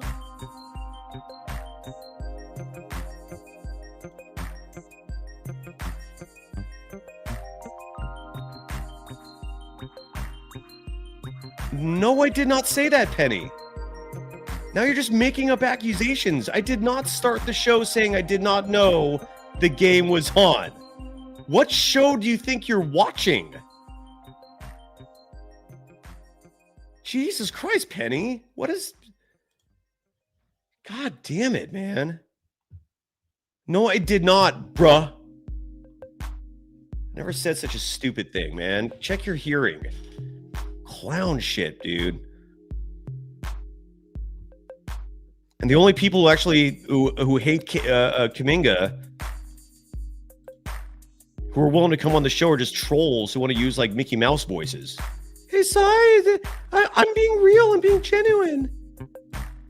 My name is I Hate Kaminga, but I'm going to be straight with you with this weird voice. Jesus Christ, dude. Aim assist. Great to hear from you. Love the picture. Shardall, I'm going to bring you back. Just sit tight. Aim, how you doing? Was good. At first, I wasn't going to join, but it's just some blasphemy in the comments. Like, it's crazy, you know? But, and side note, if your handle, like there's someone right now waiting to come on whose handle is get that N-word. What? You're not going to come on this show with a brutally racist, offensive handle like that. And those are your curse stands. Jesus Christ. That's your crowd. And somehow I'm the asshole. Wow. to the same people that use those kinds of handles and are too gutless to come on the show. But somehow I'm the problem here. Aim, go ahead, man. I'm sorry. Wow. But yeah, wow is right. Yeah. Yeah, one thing, can I curse side like real quick? Of course. Yeah.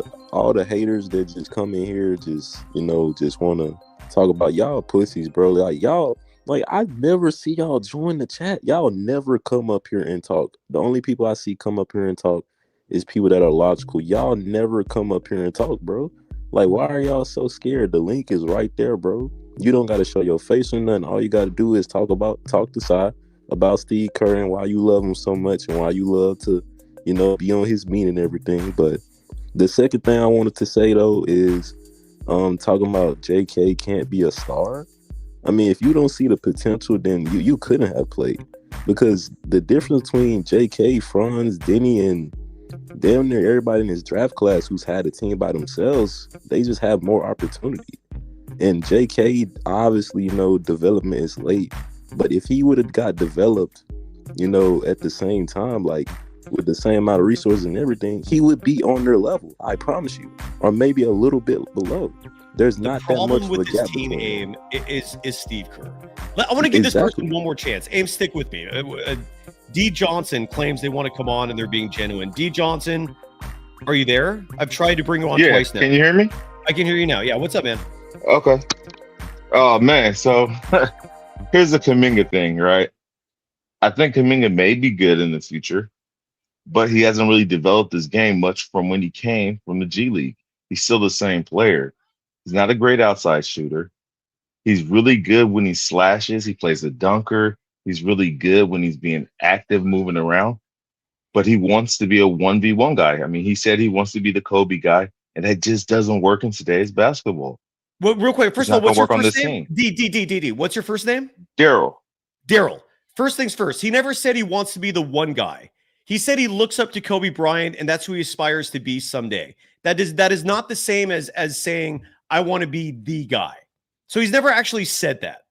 Two, I how don't can mean he the guy like two, that. hold on, D. Daryl. Two, how can he develop if he's not getting minutes? Well, okay, so here's the only issue I have with that narrative, right? We get guys like Will Richard who comes in, we get guys like Spencer who comes in, and these guys get more minutes by doing all the dirty work, all the little things that they're asked to do, right? They earn the minutes. Now, we could say that Kuminga is a much better player than those guys, etc. However, he doesn't want to do the dirty work. He wants to play his style of basketball. Hold on, and I'm It's going to like, I stop you get there, it. Daryl. I'm going to every time you say something that I just don't agree with, I'm going to stop you because we need to address that. Why do you, in your opinion, because that's not a fact what you just said, in your opinion, you think he doesn't do the little things? He's the leading rebounder on this team. So why do you think he's not doing the little things when he's already leading the team in one of the biggest grunt work stats there is? Boards. No, kudos to him on that for sure. And that does help the team. However, it's a lot of little things that Kerr has said over and over in interviews that he just won't do. And again, Daryl, I'm going to stop you for one more second. That's the entire issue. You're relying on Kerr's words and pretending what he says is fact. I'm sitting here saying Kerr's words are empty. When he makes accusations like that, I'm calling bullshit on it. And we can agree to disagree. If you think Kerr's right, I don't. Does that make sense? Like, in other words, everything Kuminga's haters are saying is based on what Steve Kerr is saying. And what I'm saying is Steve Kerr is a human just like all of us. So when Steve Kerr espouses an opinion like Kuminga's not doing the little things, I'm not seeing that. And what Kerr defines as the little things, I don't know if that means like just diving for loose balls. I don't know if that means being subservient and far more subordinate. I don't know what that means exactly. But what I don't see, and we could agree to disagree, is Kuminga not hustling. Is Kuminga not giving it his all? He doesn't look like a high energy guy like Guy Santos. That's fair. I mean, we all see it. That's the optics. But that doesn't necessarily mean Kuminga's not giving the effort. And I will push back on the Steve Kerr rhetoric that because Kerr says he doesn't do the little things, that Kuminga's actually not doing the little things. Am I making sense? You are, but I think you're missing kind of my point. My point isn't that he's not doing some of the things you're naming. My point is he's not doing what Kerr is telling him to do. And here's the problem is Steve Kerr is the coach. If the coach tells you to do something and you don't do it, they're going to take away your minutes. I mean, I coached for a long time. That's just how it works. Whether Steve Kerr is right or wrong, right? That's why we see the conundrum. And these other guys, they do those things that Steve Kerr asks them to do, even if it means changing their game, even if it means it doesn't benefit them personally, etc. They're doing those things and they're rewarded with minutes. And we can say that's right or wrong, but that is what's happening. No, you're right. And I've been saying the same thing, Daryl. And that's why what I keep saying is the problem is Kerr. The problem is at the top. And this relationship is clearly not working. You mentioned Will Richard as being an example of someone who's getting the minutes. Is he getting the minutes? I mean, he's starting some games, but like tonight, for example, you look at the pecking order and Quentin Post played more minutes than him. Jimmy Butler played more minutes. Pat Spencer played more minutes. Brandon Pajemski played more minutes. He played 24 minutes and 11 seconds tonight, and that's a high number for him. Will Richard on the year, if we're looking at minutes, I wish he got more minutes, but he's not. There are some nights where he's like DNP'd or barely getting a run. Will Richard is averaging 18.9 minutes per game on the year. And what Will Richard is doing now, who knows if 3 months from now, he's doing these little things that we think Kerr wants, right? We don't even know what these little things are. Like sometimes Kerr says it's running down the floor. Sometimes he says it's cutting. Sometimes he says it's spacing. And the irony and what's really frustrating, because I hear directly from Kaminga his perspective on this, right? His perspective is every time he does the things Kerr asks him to do, Kerr will accuse him of either not doing it, or Kerr will put new things on the plate. And then when Kuminga's not meeting those expectations, Kerr DNPs him or punishes him. Kerr has never made it clear to Kuminga what he exactly wants. I can tell you that as a fact. And it's why I brought up the communication thing as being a fundamental issue with what's going on behind the scenes. Daryl, you as a coach, I've coached as well. I had always openly communicated with my players and let them know clearly what I expected, what I wanted from them.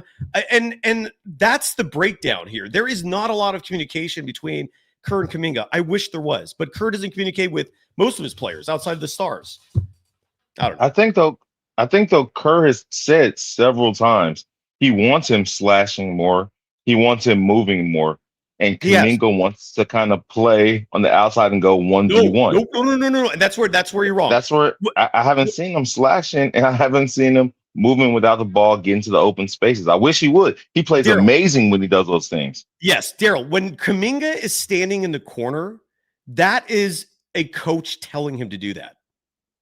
He's following instructions standing in the corner. Where he's gotten in trouble with Kerr is sometimes, and this happened about a year or two ago, this is when it all started to break down a little bit.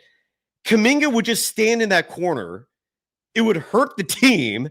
He's fighting for a contract, so he's not getting any action. He started doing the cutting himself, and it actually produced results, but it pissed Kerr off. And Steve Kerr did not like that he was doing his thing, and he started benching him, and it started this whole war, and it led to Kuminga speaking out. I guess it's been going on for 3 years now.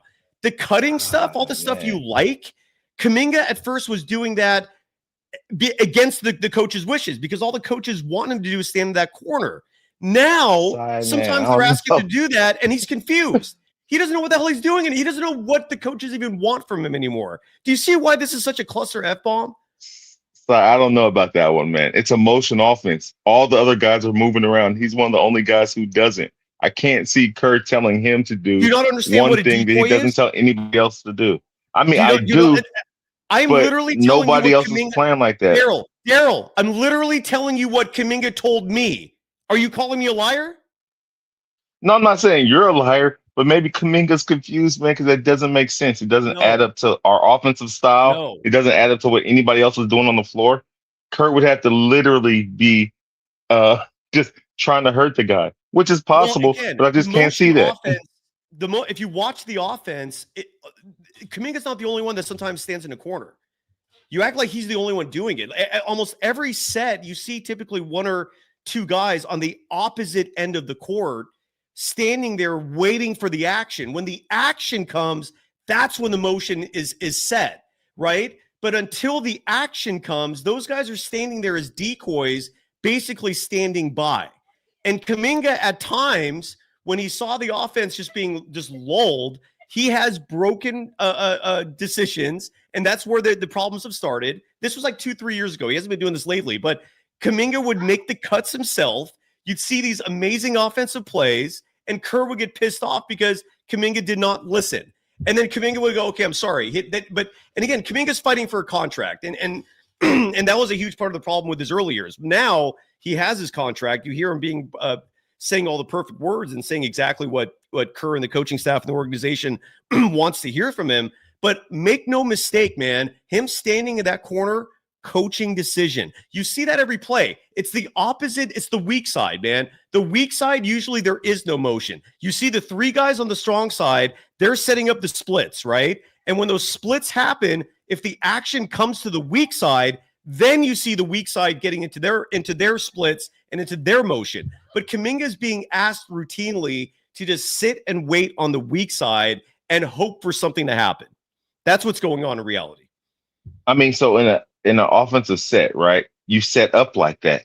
But once the ball starts moving, like you can move around to an open space, especially if you're moving to the dunker space. That's how the Warriors have always been successful, guys doing that. And we see guys doing that right now. And so why isn't he? Well, I will agree to disagree that he's not doing that. I'm telling you from what I know, he's following directions. He's standing where he needs to stand. If the ball is not coming around for him to get an emotion, it's largely because either Steph just put up a three because Steph is Steph, or another player decided to take their own initiative. It's not like Kuminga is the only player that Kerr's not happy with. Kerr's not happy with like all of his young players. I mean, every single one of them pisses him off. Like he's just not built to develop young players. Like he doesn't have the patience for it. He doesn't communicate with them routinely to let them know the mistakes they're making. It's unfortunate, man. I don't know. I don't know what to say about that, but 100% agree with you on that. If Kuminga was not listening to coaching, I'd agree with you. But that's not what's going on here. The only time he did not listen was 2-3 years ago when he decided enough of me just standing in this corner, and they got mad at him for that. And it started a whole shitload of drama that's still going on to this day, man. It's very unfortunate. Well, I don't think that Kerr is a development coach at all. I mean, He's there's not a lot of guys who are championship coaches and development coaches. That's pretty rare, right? He's proven to be a championship coach. He does head-scratching things like his substitution patterns, especially the three-guard lineups, and when he pulls guys out, head-scratching things, but he's proven to be a championship coach. He's not a development coach. However, I think that there's a strong disconnect between, like, again, if I'm telling the player, look, this is how we set up the offense, this is where I want you to be, and then once basketball actually starts being played, just instinctively knowing things to do. And I'm not criticizing his basketball intellect at all, but some of the other guys seem to instinctively know things to do that puts them in the place. And maybe he's just over listening then and not instinctively doing things. I wouldn't. He doesn't make those moves. It's not just Kuminga. I mean, do you ever notice how often Moses Moody gets punished too? It's for very similar reasons. Like Moody sometimes will be perched in a corner, and you see that a lot too, right? Yeah. Like they just view all those like that's just the offense. Like whoever's on the weak side, they want him to just stand there. And maybe the bigger issue is whoever's initiating the offense on the strong side, maybe they need to do more. Like maybe that's the crux, and maybe that's why Steve Kerr constantly wants two ball handlers out there, which in and of itself has always perplexed me. It's like, why do you want 2 point guards out there? Maybe it's for that reason. Maybe he has all these young pieces and he doesn't feel like they're doing enough. I don't look. This is a very complex thing. Clearly, all I can tell you with certainty is like Kuminga. Like if you see him standing in that corner, it's by design. You can fault him if you feel like he's not being intuitive enough to cut when he needs to and all that. But again, if that's the case, let's say for the sake of argument, like Kuminga is just not the good prototypical fit, right? Like Kerr has his system and Kuminga is just not right for it. Why is he still on the team right now? Like, why is Kerr constantly misleading the front office into thinking that this can work? Like, you could have moved on from this guy 2 years ago. And if Steve Kerr had given his blessing on that, it would have happened. But instead, Kerr keeps saying, no, I can make it work. I can do this. We're fine. Just do this. It's insane, man. Like to me, it's a crisis of leadership. That's my take on it after observing all these years now. But it's frustrating. I think that's got to be Dunleavy and Lacob, man. There's no way that Steve Kerr is the one that's asking them to keep Kuminga on the team. He came out and said at the end of last season that he ain't going to work on the team. And then they still did that prolonged negotiation over the summer. Kerr literally said he didn't want him on the team. But they're openly communicating, though. I mean, I played that Bob Myers clip. I don't know if you heard that. It's on social media as well. This was from 2 years ago, a month or two before he resigned from his position, where he openly, and the big part about this wasn't the information itself. It's the fact that he openly said it publicly for the world to hear. I'm not going to make a decision on a player if my coach won't play him. And then he followed that up by saying that all these decisions are made in conference with the coaching staff because they don't want to sign people that the coaches don't want, right? Like they're constantly in communication. But ultimately, like if Kerr did not want this kid, he would have said so. Like he should have said something. I agree that Lacob and Mike Dunleavy Jr. like they're enabling all this. Like that, like the fault is on their lap as well, in the sense that like, why are you letting this is year 5 of this bullshit and it's still going on? Like, why have you not taken action? And we hopefully will see that in 5 weeks, right? 5 weeks, January 15th, trade deadline. Hopefully Kuminga's out the door. There's a lot of fault to go around, man. I don't doubt that. But for Steve Kerr makes $19 million a year, and he can't figure this out. You can't make this work.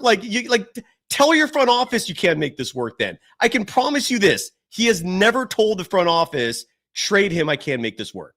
He's never said that.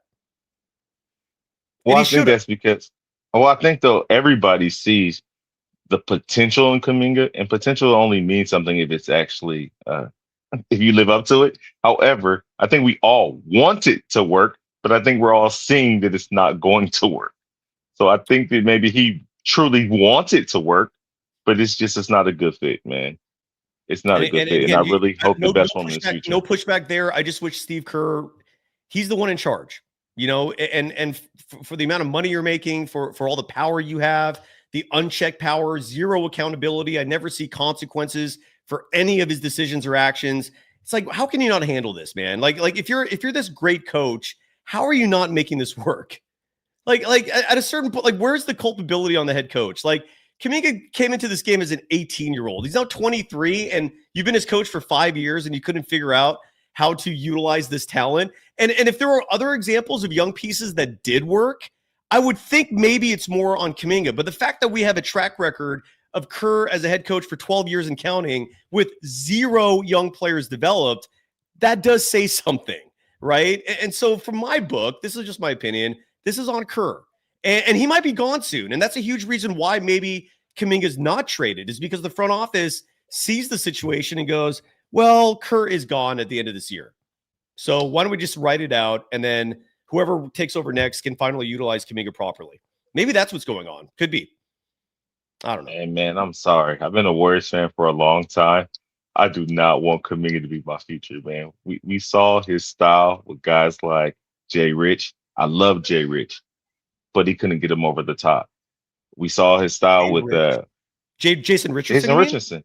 Yeah, love the That's guy, not man. nearly the same guy. You think that they compare? Like Jay Rich, Yeah. Jay Rich was a 6'5", like bouncy guard. Like Kaminga's, I don't know if I see the same. He's a 6'5". He's a 6'8" wannabe bouncy guard. 6'7". He's bouncy, but he wants to be a guard, right?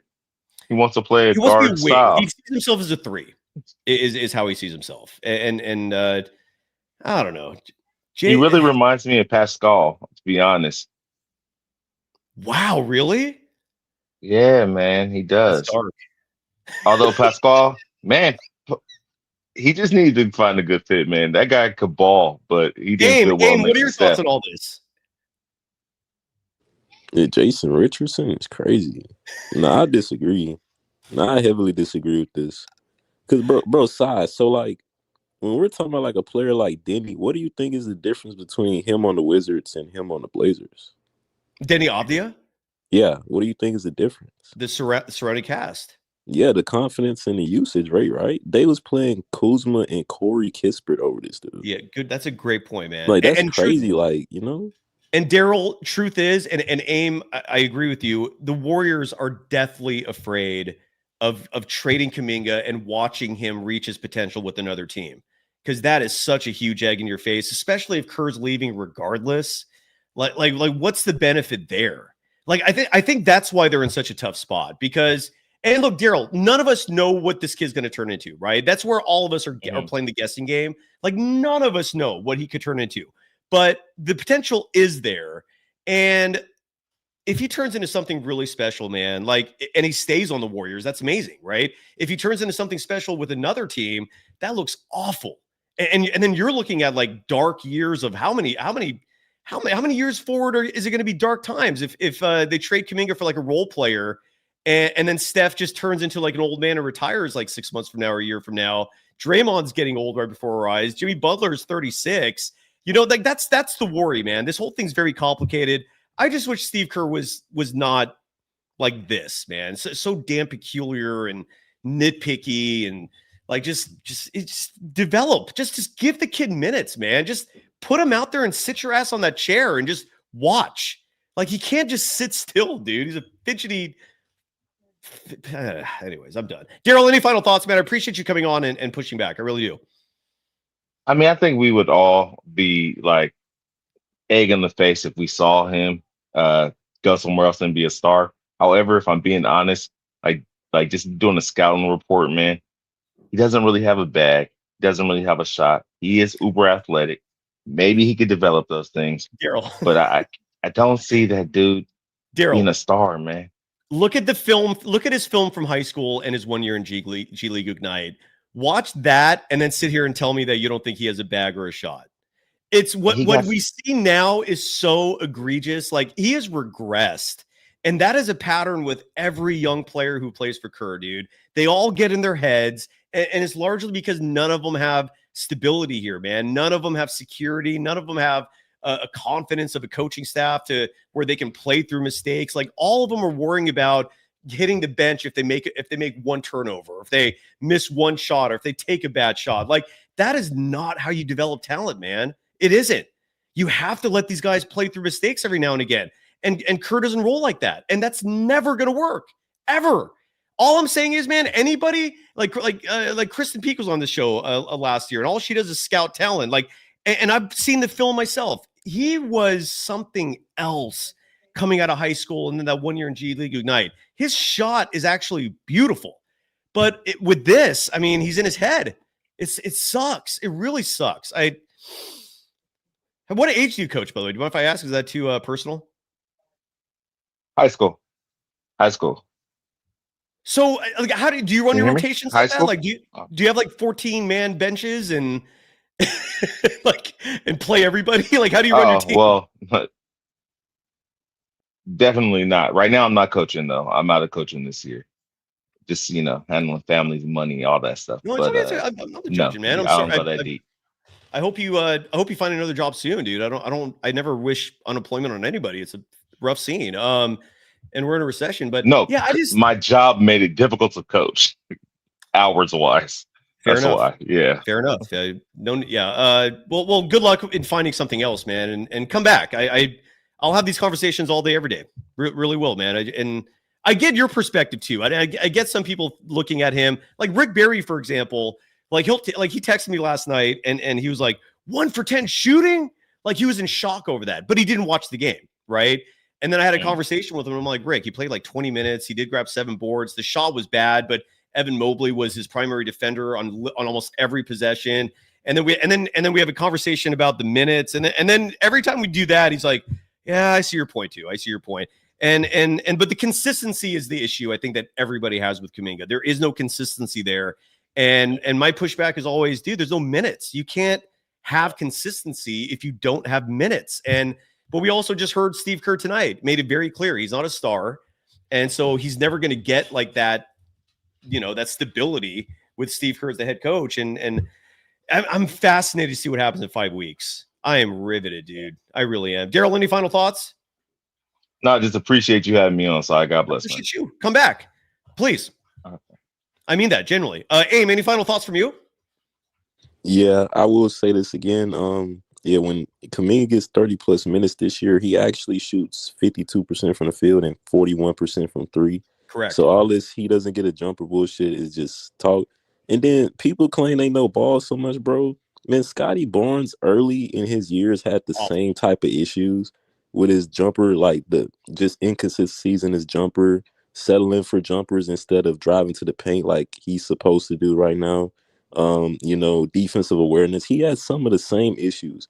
Like, imagine if Scotty Barnes' coach gave up on him. Like, some people claim they know ball, but they don't. Like, it's actually crazy. Like, the difference between I will say this: the difference between Franz and like all these other forwards that got drafted to his class is not raw talent. It's just the development path. That's really it. Stephen Curry, every great player in this game had a rough start, right? Stephen Curry was a 3-point wizard from the outset, but he was not a lethal scorer. Stephen Curry, his rookie year, was averaging 36.2 minutes a game, 33.6 minutes per game his second year. Third year was injury riddled. But my point is, his rookie year, he puts up 17.5 points per game. His second year, he puts up 18.6 points per game. Third year, 14.7 points per game. But he kept getting the minutes. And then in year 4, when he's averaging 38.2 minutes per game and he's scoring 22.9 points per game, and the team goes to the playoffs for the first time in I don't know how many years. And every single great player in this game, Aim with the phenomenal mic drop, started their careers struggling, started their careers with heavy minutes, and year 3, year 4, at a certain point in that range, you start to see the development. you start to see the fruit of the labor starting to come into the picture. And Kuminga's never gone the minutes. And you're never going to see that consistency. You're never going to see potential greatness without the minutes. It's frustrating. Shardal, you still with me? Hi, Sai. I'm a big Sorry fan of. about we left you for a long time there. How you doing, buddy? You okay? Hi, Sai. I'm a big fan of your YouTube channel. You make some great content and videos on the platform. As the Golden State Warriors take down the Chicago Bulls by a final score of 123-91 from the United Center in downtown Chicago, also known as the house that Jordan built, as a trio led by Quinton Post, Brandon Pajemski, and Jimmy Butler combining for 59 points of the Warriors' 123 points, and they were absolutely on fire. And this is the kind of performance I like to see from the Dubs.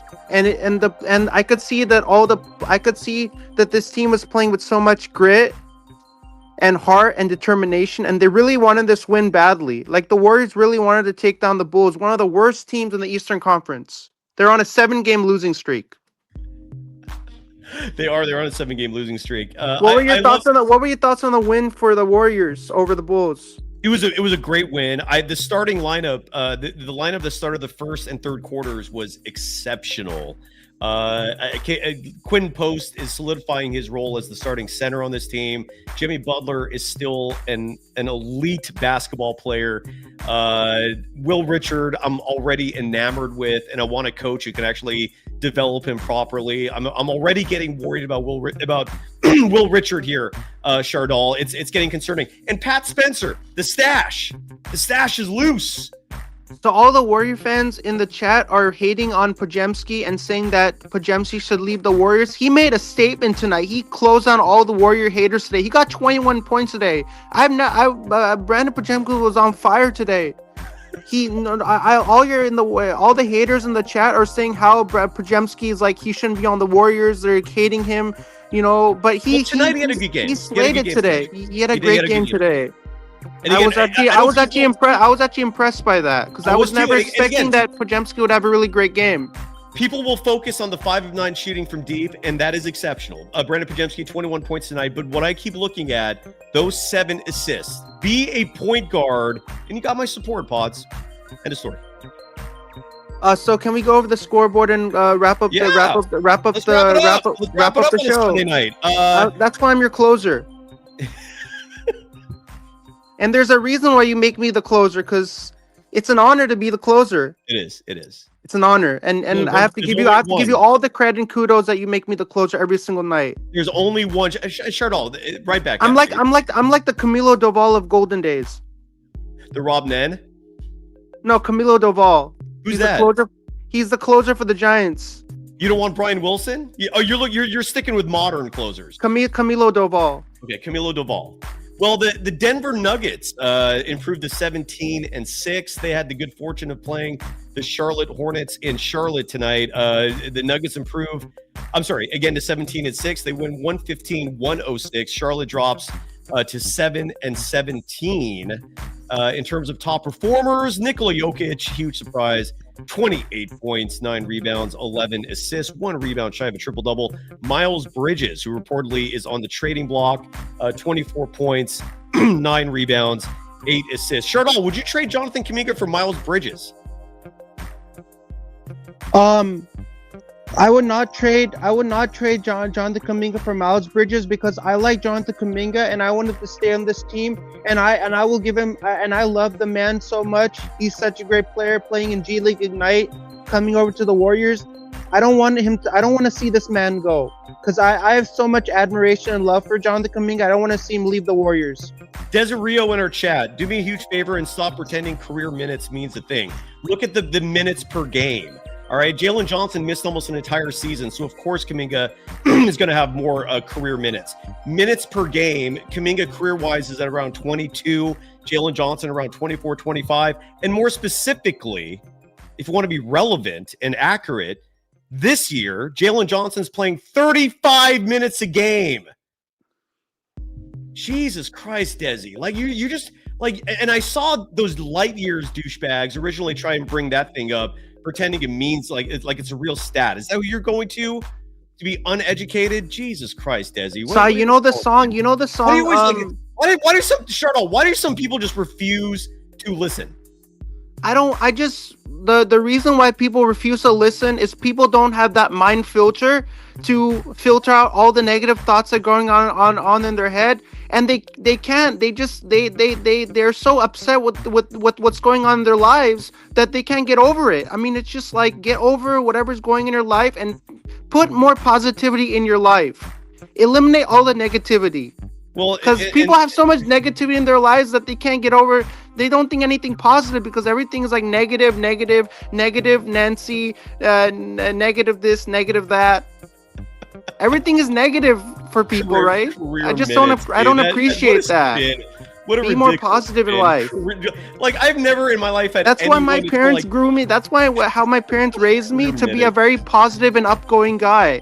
That's how my parents raised me.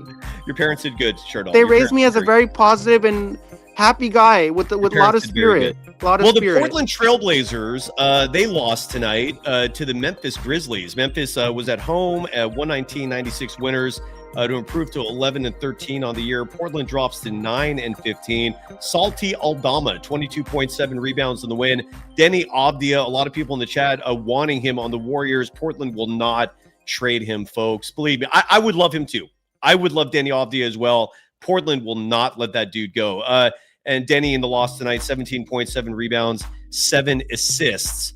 2 more games, and we are done. The Los Angeles Lakers, 112-108 winners tonight over the Philadelphia 76ers. This was in Philly. Luka Doncic, triple-double, 31 points, 16 rebounds, 11 assists. Tyrese Maxey in the loss, 28 points, 7 rebounds, 9 assists. I saw someone in the chat bring up Tyrese Maxey as an example of someone who went from being a role player to a star player, and it begs the minutes again, right? So Tyrese Maxey.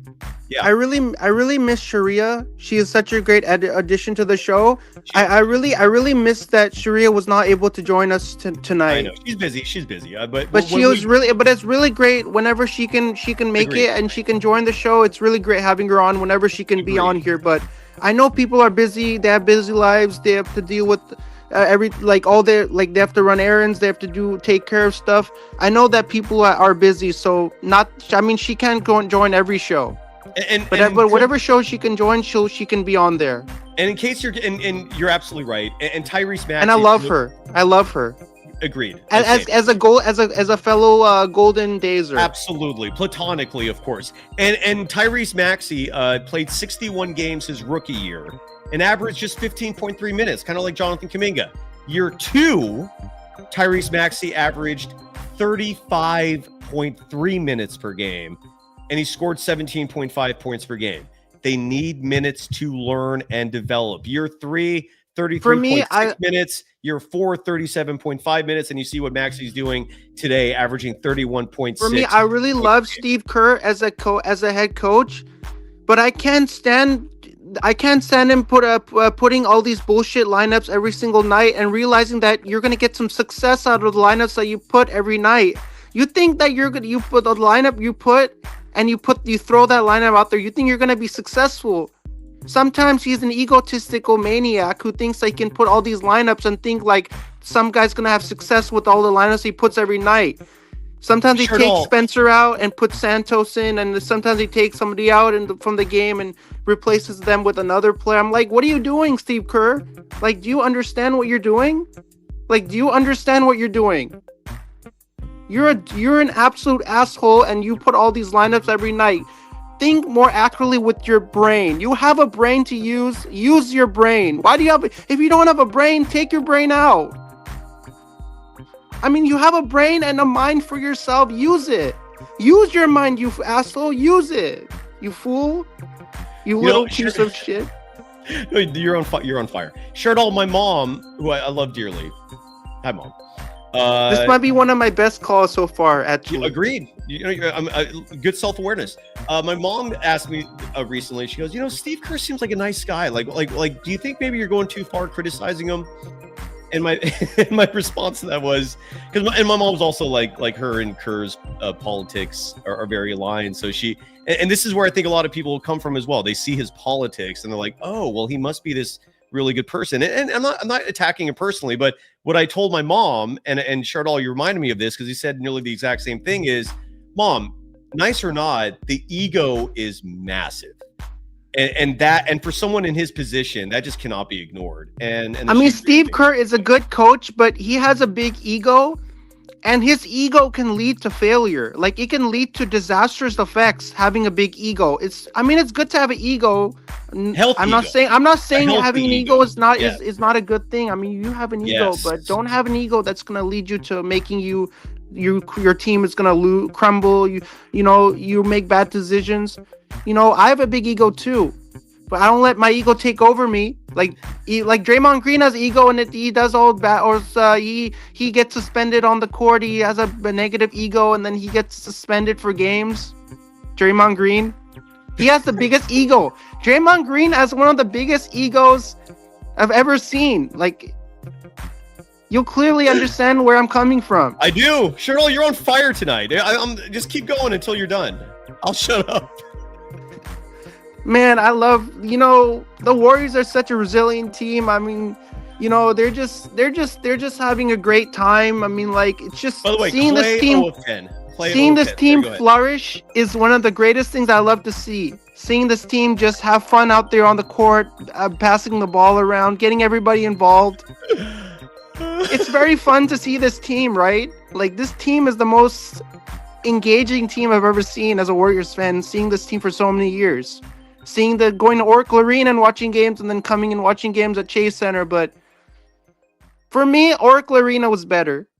I like the memories, the nostalgic moments, going to Oracle, people coming from the BART, all the Warrior fans coming. It was actually closer. I've asked a lot of fans who are fans of the Warriors, and they say that Oracle Arena was closer because you just get off the BART and you walk along the bridge, and then you go to the game. A's Stadium is right over there. Warriors Stadium is right over. The Raiders Stadium is over here. But now the Warriors and the Raiders and the A's, Oakland is a ghost town now. I know, it's weird. Warriors are in San Francisco. Raiders are in Las Vegas, Oakland, and Sacramento. Chardal, you live in the East Bay. What I've heard, I've had people tell me that... I live in the East Bay. Yeah, you are, right. And I'm a proud East Bay resident. Correct. So north of where you live, where the Oakland Coliseum and the arena still exist, I've been told that area has turned into like a super shady, criminally laden ghost town because there's nothing going on there except for just the remaining industrial factories. If you ask me, the biggest ghost town that you asked me, the Tenderloin in San Francisco is a ghost town. A lot of homeless people in the Tenderloin of San Francisco. And let's take an easy chat on spamming. All right. Safe policy. Let's just ease up on spamming. And I just want to let you know, the people that come in the show,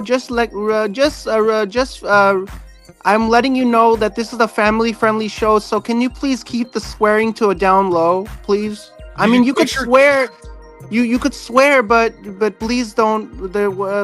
Keep it to a down low. Like, you can swear as much, be as enthusiastic as you want, but limit with the swearing. What did you think about Steve Kerr? We have kids watching the show. We can't be swearing on here. What did you think about Steve Kerr yesterday saying "mother effer"?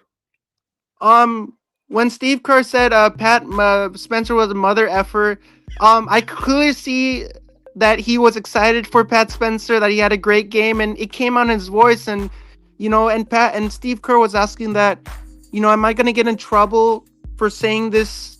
And then the reporter said, you're not going to get in trouble. You can go ahead and say how you feel. And he said how he felt about Pat Spencer, who had a wonderful game yesterday. 19 points. The Warriors won. Sure, I'll mention your YouTube channel. How many subs do you have, and how can people follow you? Viewers, make sure to click the like button, smash that subscribe button, ring that notification bell for Golden Days, in reference to the 1993 Matthew McConaughey movie Dazed and Confused, and subscribe to the SGA Sports Hall channel. I'm at 500 subscribers, and I'm 100 subscribers away from 600. Where you lost 5? I was at 505 and I lost 5 subscribers. Oh, folks, please help Chardol. He needs to stay at least above 5. And I'm gonna continue. And if you don't go to my YouTube channel, click that subscribe button and follow me, I'm gonna keep on losing subscribers. That's not good. Why do you think it was inactive? Like, do you think the people you lost as subscribers? The were just reason like- why I lost subscribers is maybe I'm not making that much content as I should be making. I'm not that active on social media. That's why I'm losing subscribers. People want me to make more content, but I haven't been making that much content. So I think I should be more active on social media and make more content on YouTube. That's why that's the reason why I'm losing subscribers. Well, Bamboo Soldier bless up in the chat saying that the Kansas City Chiefs lost. Are you watching that game? Is that true? That might be false information. Is that I don't know. bullshit? I mean, BS. I'm sorry, I just swore. I don't know if the game's over or It not. is a You want to final. check? It is. Ooh, What was the final Texans, score? 20. Chiefs 10. Ooh, I thought. I mean, I picked the Kansas City Chiefs to win. I'm guessing a lot of people did. Patty Mahomes, typically known as the Stephen Curry whisperer. And by the way, we've gone another full show. I'm glad I caught myself before we actually ended without once calling Kuminga Johnny. My apologies. So Johnny Kuminga got a DNP. that's such a good name, man. I need to focus on saying that more frequently because I almost feel like if we start calling him Johnny Kuminga, he's gonna get more minutes just because of how folksy it sounds. Would you agree with that, Shirdo? I would agree with that. I really love the other viewer who came on the show and he coined the term Johnny Kuminga. He's such a funny guy. The guy who came on the show the other night. Such a funny guy. Such a great sense of humor. Johnny Kuminga. Let's get him some minutes or trade him for something really good. One of the Where do you get all your humor from? Do you watch stand-up comedy on YouTube? I do. You watch it? How do you get your? I am a where do you get your comedy where do you get your comedy from? Like where do you get your the jokes? I mean, even things like there's a TV show called DMV. Like that's funny. Comedy Central is always on my TV. It's either ESPN or Comedy Central. Way more times than not Comedy Central. So South Park's always on. I watched the Warriors and the Warriors and Bulls game tonight, and there were these 2 fans who were standing in the audience who were saying, I want a mustache like Pat Spencer, and I want a selfie by Pat Spencer and an autograph by Pat Spencer. By Patty Spencer, by Patty Spencer. The Stash. What's your favorite nickname for Pat Spencer? I've heard the Sheriff. I've heard there was another one. I forgot. Some of the nicknames that should be given to Pat Spencer would be number 1, Stash and Dash. Stash and Dash. Number 2, Fear the Stash, like Brian Wilson. The Stash and Fear the Stash. I like it. Like Brian Wilson. Hamza Kassem is asking, is there going to be a podcast the next 4 days? I think tomorrow we're going to be off unless there's something a newser drops. Like for example, if anything big happens, we'll go live tomorrow. Otherwise, I think we've had a show for 7 straight days.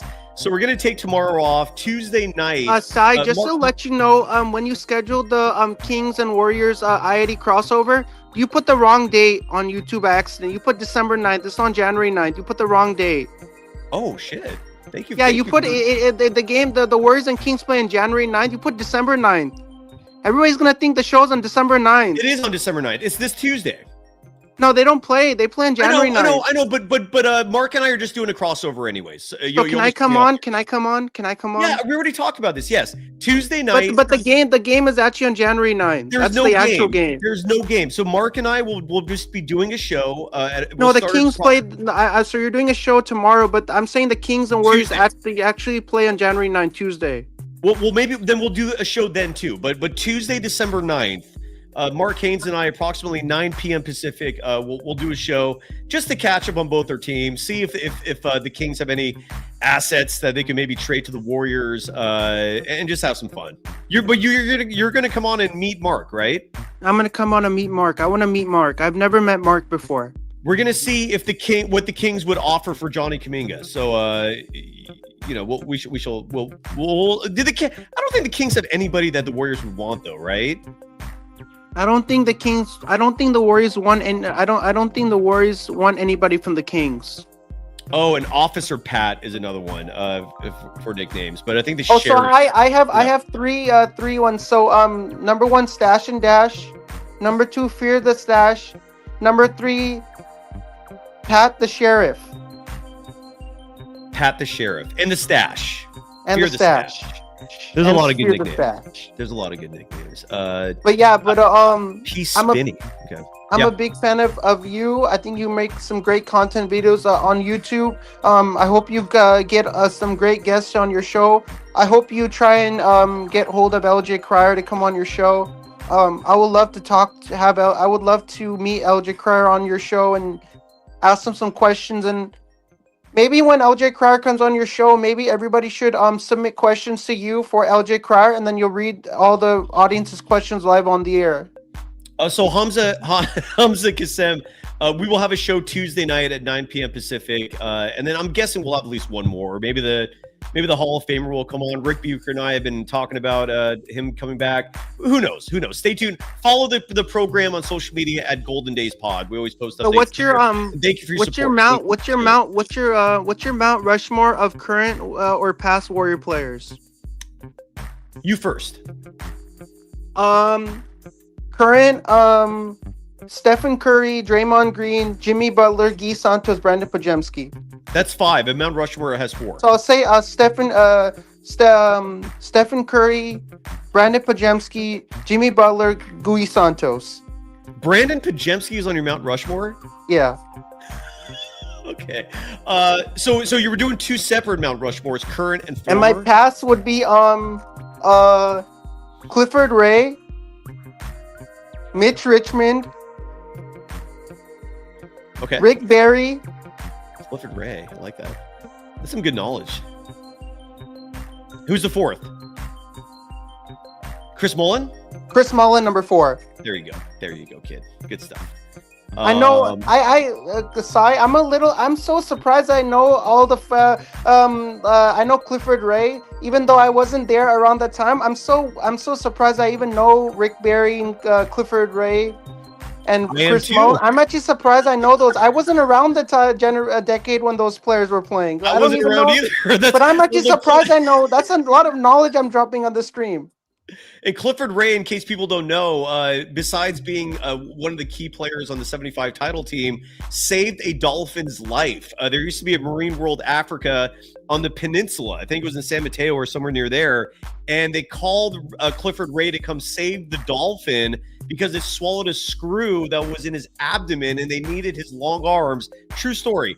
Google it if you don't believe me. And to reach into the dolphin's mouth, esophagus, all the way down to the stomach. Apparently they have 2 stomachs. And he reached it and pulled the screw out, saved the dolphin's life. Clifford Ray now has a children's book as well with that story. But it is fascinating. Clifford Ray, dolphin life saver, among many things. Good stuff. Good job, Chardal. Are you going to buy something from the merch store? You have until December 11th if you want to get it in time for Christmas. Are you going to buy anything from the merch store? The link is right there. That's the QR code. You can find it on our YouTube page. Are you going to support the show, Chardal, and buy something? So I'll redo my current and past Warrior Mount Rushmore. Let me redo it again. So Right, Stephen Curry, Jonathan Kuminga, Draymond Green, and Brandon Pajemski, and then Clifford Ray, Nate Thurmond, Tom Meschery, and Chris Mullin. Tom Meschery. Dude, he played in like the 50s or 60s. He was on the Philly teams. Good knowledge, Chardal. You were fantastic. You want to say goodbye? I'll see you, viewers. It's great having you in the chat, supporting the show. I'll definitely see you tomorrow night with Mark Haynes on the I-80 crossover. Tuesday night. I'll see you on Tuesday night for with Mark Haynes and on the I-80 crossover. I hope you have a great rest of your night. I love coming on the show. I love dropping the knowledge, dropping the dime. And so no Johnny Kuminga in your Mount Rushmore, huh? So let me do it for a third. So third time's a charm. So Stephen Curry, Draymond Green, Jimmy Butler, and Jonathan Kuminga, and then my top. And then my top. You mean Johnny Kuminga? You Johnny Kuminga. Yeah, there you go, Johnny Kuminga. And then number 1, Clifford Ray. Number 2, Nate Thurmond. Okay, big name. Number 3, Thomas Sherry, and number 4, Chris Mullin. All right. Thomas Sherry's a Warrior legend, and I don't mind putting him in my Mount Rushmore. Have a great night, everybody. Have a great one.